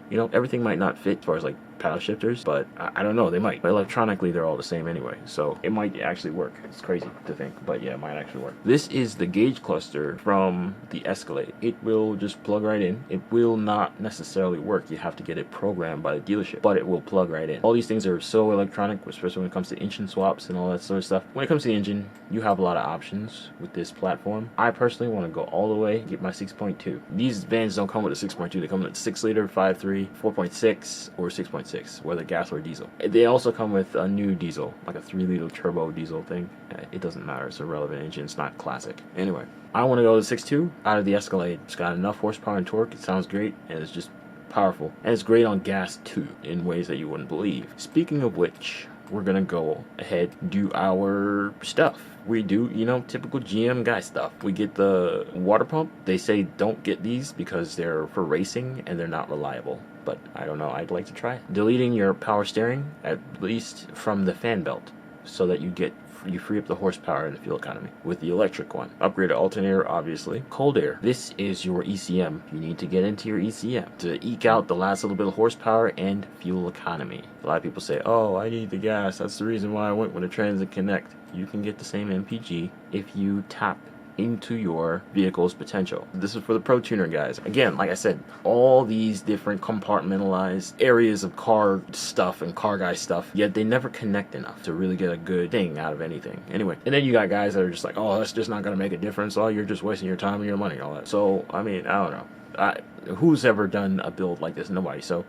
we'd have to see. Get your headers. This is like a steering wheel thing. It's just like a racing type thing. This is supposed to be the output for your air, compressed air from your air compressor. Engine warmer for your gas engine. Just something cool, better to have. This is your HHO. You can most certainly, this is the other fuel saving aspect. You can tap into your air intake and put some of that in there, and you run your engine lean, and that way it's not about to blow itself or whatever. If possible, I'd upgrade, get the 10-speed automatic transmission, help with your efficiency and your power delivery. Here you got your lock-in differential, get better traction, or a limited slip differential for higher horsepower setups. I want to push it. I want to go ahead and see if I can put magnetic ride control dampers. You got to put in the wheel sensor, wheel height sensor, and more importantly, you have to put in the ECM reader for the suspension. That's next level stuff, okay? Like I said, I want to go to school for engineering so I can do this stuff. The only thing I can't add to this vehicle legally is automated driving. The things that the Tesla does, a gas car can do. We ought not to get that confused, but gas vehicle manufacturers just don't do it. They're content with what they have. But really, that's what we would ultimately desire. So all Elon did was he took a vehicle that nobody wanted, which is an electric car, and he added robotics to it. He fixed all the problems that we didn't even really know were there with gas cars, and also took out the engine and gas tank and put in batteries and motors. But like I said, you know, you could do that if you wanted to as well, because you have that much battery potential. Of course, I want my side flare exhaust. It reminds me of NASCAR. You guys ever seen a NASCAR exhaust? I don't know. It's just freaking awesome. I'm not big on lift kits, man. If you want to do a front axle, I don't like front axles. I like front diffs. I keep the independent suspension. That's the whole thing, because it allows for a better turning radius. I don't like lifting vehicles, but hey, if you had to do what you had to do, you could most certainly do it on these things, man. A typical minor lift with a four-wheel drive conversion on these vans goes for $3,000 to $5,000. So it's not too unaffordable to get four-wheel drive on these longer wheelbase, heavier duty vans. One thing I would really love to do is switch out the axle. I'm not sure if I really want to do this though, but you could switch it out for a full floater if you really wanted it, because the axle on these vans, the stock axle on the 3500 on these vans, is not a full floating axle. It's a semi-floater. So it's weird. But, you know, GM tried to do what they could do to cut costs, mass produce the things. So this was as low budget and just able to meet the necessary standard for the marketing as possible. Moving on, what are we doing for our exterior? We are doing heavy duty bumpers, front and rear. Couldn't get a picture of a rear, but with a bumper that I like. Everybody's bumpers suck. You know, for the front, this is where you're going to put your plug for your engine warmer and your battery charger. But you're not just charging your starter battery, you're also charging your house batteries. Freaking awesome. It's how you build it, guys. It's how you build it. It's what you do with your build. You can absolutely fit a 13.5 winch on an express van, no issue. I often see 12K winches on a lot of those elemental sandy vans, sprinters. Running boards, you can get retractable running boards for an express van. A lot of people don't even realize that. But these are like rock sliders. That's the more important thing. These are rock sliders. Obviously, you want to get skid plates if you're going to go all the way out. My system for my storing my batteries, obviously, and then we have this class 3 hitch. Show anything. This is something you will see on a lot of those sprinters. They have the option for the storage rack. You do whatever you want to do on this rack. You know, a ladder, a storage bin, anything. It's just a rack system. It's like a molly. It's a molly web rack system, but they don't really have them available for express vans, and I need that. I need it. So guys, do whatever you have to do, but especially when I get my van, what you have to do to make this happen on express vans. Once you see the potential of this van, you're gonna want it. The placement of the solar inlet cable is probably gonna be in this bumper. Shore power in the front, extra solar power in the rear, obviously solar panels on the roof. Nothing too fancy with this one right here. I might do spare tire third brake lamp or fourth brake lamp in the spare wheel, but there's all kinds of cool things you can do. I want these floods out the rear as well as with my CCTV for the rear backup cam. This just gives it, if you open your rear doors, you get a lot of light, but obviously there's lights through and throughout, and you don't have to worry about that. Standard stuff. You gotta get your window film, but the only thing I forgot about is, and I wasn't sure if I was going to put it as an interior part or an exterior part, is your bug screen. You also don't have bug screens for freaking express vans, bro. Kind of off-pissing. For the OEM windows, your window shade thingamajiggers, I don't forget what you call them, so you can crack your windows. It's still an effective thing that you'd want to be able to do. I would like to get these on here, but there's a different shape as far as how they attach, but these are the Silverado ones. It really stance the van. I want to get these lights. They look great. I want to get some nice wheels. These are the Helos. I forgot the exact model number, but it really helped make the van look great. Moving over to our roof, on these Sprinter vans you'll often see a really nice roof rack on the high roofs. The difference and the problem is I want one too, but they don't make them for these high roofs because they make them for these vans, and then you'll probably start to see what's going on. They mount to metal, and more importantly than mounting to metal, these vans have a track. They come from the factory with a track, so all the roof racks that you get for these vans attached to this track. Even the high top, they do have them for high tops, but usually not for high roofs that are that tall, usually only for the 16-inch. See what I'm saying? That's the one that's industrialized and standardized. The 20-inch or the 24-inch don't have that. I guess you could extend them if you wanted to, if you got a buddy with a welder. Nonetheless, the point is they attach to metal, and they have rails. Basically, Sprinter vans, they started adding all this stuff to the roof. AC units, Starlink, solar, vent fans. It started to clutter the roof, and it made it look ugly. So what they did is they had these roof racks. The roof rack was tall, and the roof rack has these side panels. So it creates a covering, a crown that covers the side view. So it just makes the roof look bigger, and it covers up the ugliness on the roof. So I want that. I'm going to get these dome vent fans. They're low profile, but they'll still look pretty ugly. And then if I'm going to get a Starlink, which it won't be on a mount like this, it'll be more typical, roof mount. But if I'm going to get a Starlink, if I'm going to get a WeBoost antenna, if I'm going to get solar, especially if I'm going to get an awning, which I'm not an awning guy. Like I said, I'm not an outdoorsy kind of guy. I probably wouldn't do this, but if anybody else wanted it, for sure. If I'm going to do that, I'm going to want one of these roof racks, and this is one for an express van. But this is for the express van. It's not for the high roof.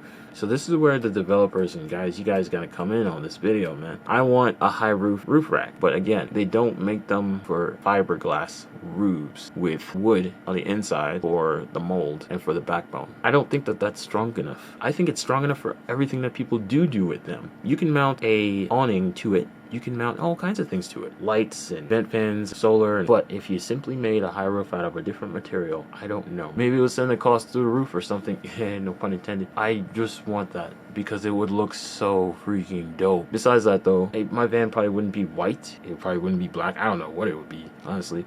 But I'd get it wrapped. I'm not big on Raptor liner, Rhino liner, all that kind of stuff because it doesn't necessarily protect your paint. You can still get rust spots and corrosion and stuff. The best thing to do to protect your vehicle is to maintain it. Wash it and keep it clean. And you can't keep it clean from salt.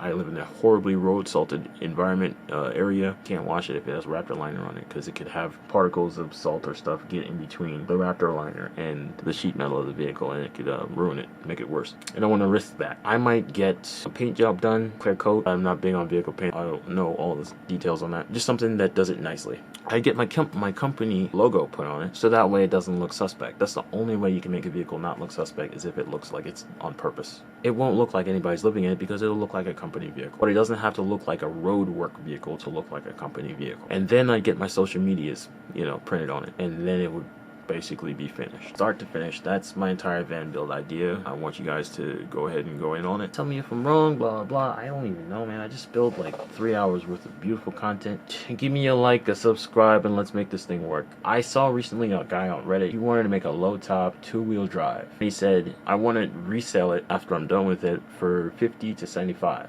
$25,000. He said, is that too much to pay for a low top? It'll be nicely kitted out, solar, lots of batteries, lots of water storage, lots of amenities, hot water heater, air conditioning, but is that too much to ask for an express van that you can't stand up in? Someone in his comments said, yeah, that's totally way too much to pay. A low top van that he didn't even comment about the low top. All he said was it's too much to expect for a regular express van that's two-wheel drive.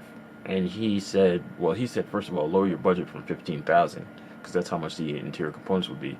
And one of the reasons why it was so expensive was because he wanted a Laveo dry flush toilet and he wanted an isotherm 115 refrigerator. Between those two alone is another $2,000, amongst having a 600 amp hour complete lithium battery system, maybe another $7,000. All in all, his build was going to be $15,000 to $25,000. He said lower your build budget to $3,000 to $5,000, and unless you convert it to a four-wheel drive, you are not going to be able to expect more than, I think he said $18,000 to $20,000 for it. And if you get $20,000, consider yourself lucky. His bottom line was that it doesn't matter how nicely done it is on the inside if it's two-wheel drive and not lifted. And then he had an example of a van that he thought would have been worthwhile as an express van, regardless of how well it was kitted out on the inside. The exterior was worth it. It was an express van 3500, I think it was a 2011. It was lifted, had four-wheel drive, and it had pretty much nothing done on the inside. It just had a max fan, 12-inch max fan, and a storage bed, and two captain's chairs. That was it. On the outside, it had Grippler tires, it had heavy-duty bumpers, not the best bumpers, no winch, two ladders, and a big old roof rack. And it has some KC lights, I think, too. And it had a hitch. It had running boards. That was about it. Yeah, it had running boards. So it was basically kitted out on the outside, and it had minimal to nothing on the inside. That van was being sold for $58,000. We will round it at $60,000. All I'm saying is, that van to me, and I had misunderstood at first. I was like, I had never seen an express van being sold for $20,000, especially if it was four-wheel drive. But what he was saying was, if it's not four-wheel drive, you can expect to get $18,000 to $20,000 for it.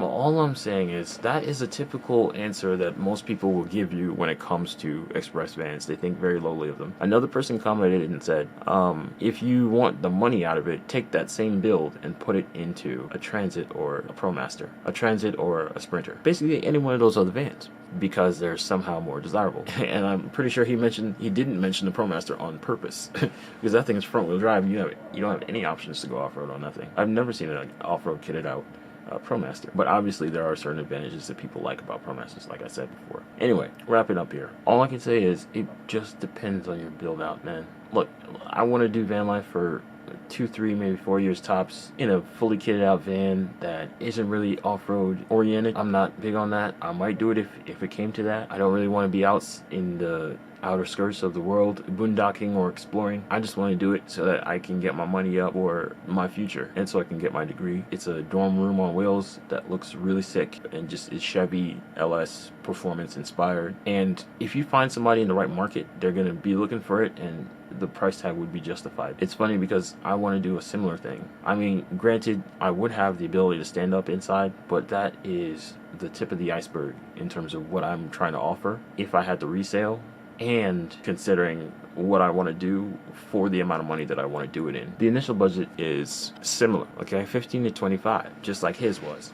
But again, because I'm avoiding things like a Laveo dry flush and the Victron systems that he wanted a multi-plus inverter. It really competes on a high level with the most budget builds, and because he wanted things like an isotherm refrigerator, what I realized is what makes the van ultimate is its foundation and its build out and its layout, not the appliance. And one of the guys that was criticizing his budgeting was saying if you put nice appliances or cool layout into a canoe, it's still a canoe, or a rowboat, it's still a rowboat. And man, that just didn't quite sit well with me, so I started looking up rowboats. And there are some rowboats that are just a lot more expensive than other rowboats. That's all I can say. Sometimes it does matter, the rowboat, and the rowboat does make a difference.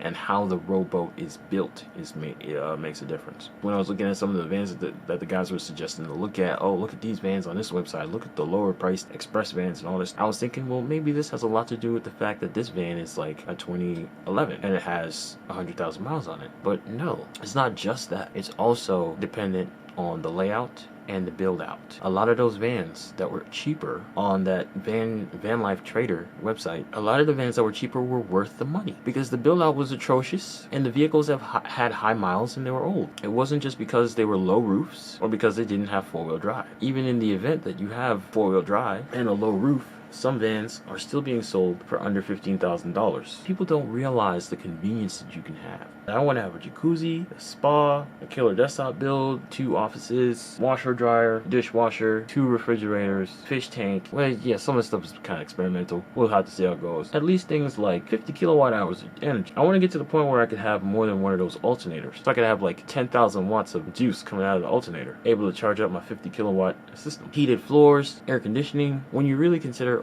all of those, like I said, I want to do the same thing that he wants to do. I want to go for that $50,000 to $75,000 resale. When you think about how the build is done, I'm not putting holes in the floor. I'm not using a ton of wood that's going to rot. I have nice vinyl teak that's appropriate for the vehicle, thin insulation, or Reflectix. I really challenge you guys with this one. I really encourage you guys to really dig deeper, see what you got, man. All you guys got potential. Everybody watching this has potential. Dig deeper, and really, because I feel like I'm just barely scratching the surface here, and we can really do something that's better than what you even see going on with Tesla. This took years. I'm not even gonna lie, it took years, and I put together a lot of different schemes. I thought about it in my spare time. I gotta admit, it's still not done, to be completely honest. This build initially started off with the use of a G20. So in the cockpit or in the helm, I wanted all these particular upgrades. The same gauge cluster. I have the air vent set up to give me ideas as to where things are. In the G20 van, you have the old school climate control,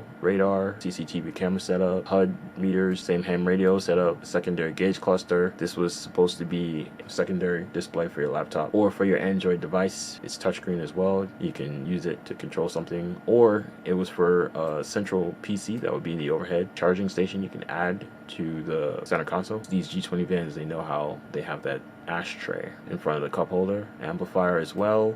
Back in the day when I used to love these ARB coolers, the seats were on swivels, which I'd still go with the same design, but it's not a big deal because it's hard to find swivels and you have to get them made essentially, especially for vans like these. I wanted the Alpha X series racing bucket seat, a Momo race wheel, same starter, but the ECU monitor, digital readout with engine information, things of that nature. Just really wanted to be very aggressive. This is the older style, similar stuff going on, but this is the older style. The 12K winch wasn't quite on the same level as I am with the Express stuff, but it's a little bit different. Exhaust, different headlight. This is the front of the G20 van, except I want to do the headlights, but the headlights would be behind, like a Camaro, behind the grille, like a 69 Camaro. Because people would be like, a Camaro? What are you talking about?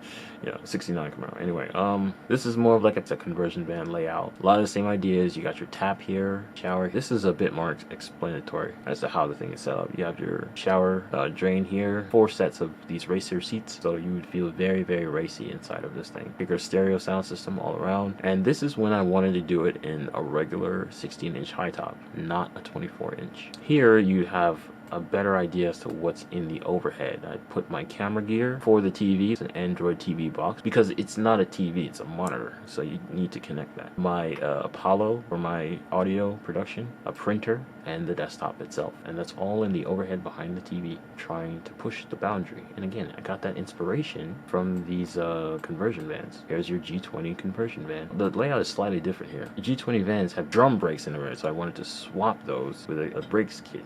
Brake swap kit. I was thinking the energy coming off the alternator would be too immense, so you would need one of these supercapacitors, a lithium supercapacitor, to absorb the energy before it goes into the secondary battery, the Tesla batteries. I wanted to put the Tesla batteries under the frame. The G20 van frame is a bit different. Instead of the fuel tank being in the middle, the fuel tank is at the rear, so there's nothing I wanted to do back there besides put the heater mounted externally. The G20 is where I wanted the original idea of this sort of stuff to kind of come out. And so this is what I call the 360 sprawl, where you can see most of what's going on inside of the van. This is a real throwback right here. This is the Kitchu K6. It's a hideaway kitchen. You can slightly barely see there is actually a hot plate under there. There's a dishwasher under here. There's a refrigerator in this section. So in this slide, just trying to orient everything. This is a water filter, kind of like reverse osmosis, but it's just a really good water filter. The self-cut, you can really see how everything is coming together. What I liked about this was it took away from it looking like a home and made it look more like a van, or I don't know, something different. It just changed the aesthetic. I wanted the rubber floors instead of the heated floors in the teak, and I wanted the jacuzzi to be on top of the rubber floors. Mac style trash bin before I knew about pooping or poo powder, but certain other principles were always instilled. The hamper, the washer, the dryer. But in this slide, it opens up the kitchen unit. What I realized about the kitchen unit was I needed to pay more attention to the budget side and the possibility of actually making this thing happen. The kitchen unit, as beautiful as it is, I mean, look at it. Basically has an isotherm refrigerator and a very nice, very neat dishwasher. It has that hideaway sink. It has these units and it has LED lights and it has USB ports, hot plate, 2-burner hot plate. But what I realized is that for $6,000, it's kind of not really worth it. And how bad would it be if I DIY'd the thing my dang self? And that's where the ideas came from. So if I could DIY this thing myself, not only could I make it look better, but I could do it for a lot less money, a lot less than $6,000. So again, like I said, you find fresh water anywhere, questionable, you freshen it up and you use it. You find salt water anywhere, you freshen it up and you use it. It took me a while, but I loved every minute of it. I really enjoyed it. But that's for the G20 stuff. Now I'm on to Express. The reason why I'm on to Express is because I didn't realize. I thought getting a G20 van would be a good idea because it's cheaper. I could just do the work and make it happen and do a great build on the inside, and then people would eventually respect it. But G20 vans are actually more expensive, both to purchase and to maintain, because you're just spending more money. And the price of these Express vans is lowering. So you can get a 2014 now for a mind-boggling $7,000. Kind of scary, isn't it? So it's actually worth it. This is a 2014 Express van. Granted, this one does have 220,000 miles. So that's the thing that you have to kind of be weary of. This thing is basically about to start croaking and needing a whole lot of freaking maintenance. But currently they say it runs good, blah, blah, blah. Of course it does. Yeah, it's about to be on its last leg. I still am extremely compelled to want to check this thing out and possibly even buy it, because it's the exact spec that I want. Extended wheelbase, it's a passenger, 3,500, and it's a 6-liter. It even has a hitch, although I don't think I would care because I'd probably add one. It's also an LT, so it has certain features. It also has its own, even though I'd probably swap that out. But just for the ride back after picking it up, it would be kind of nice. Also for the ride back, I'd probably get rid of the seats so that I could save a little bit of gas, because that all the seating is probably worth about 700 pounds worth of weight that you can let go of, and that will definitely free up your gas mileage. Well, yeah, guys, it's been a great 3 hours, but this is a massive release because this is going to mark the end of this stage of my van life journey, and from here on out I'll just be working towards trying to make it happen, because from here there isn't much else I can do. I've pretty much exhausted all of my experimentation that I can do on paper, and now it's just a matter of trying to make it happen and actually seeing it and being able to tweak it. Either it's going to happen from now on or it's not going to happen at all. Well, that doesn't make any sense, but anyway. Alright guys, I'm see you in the next one.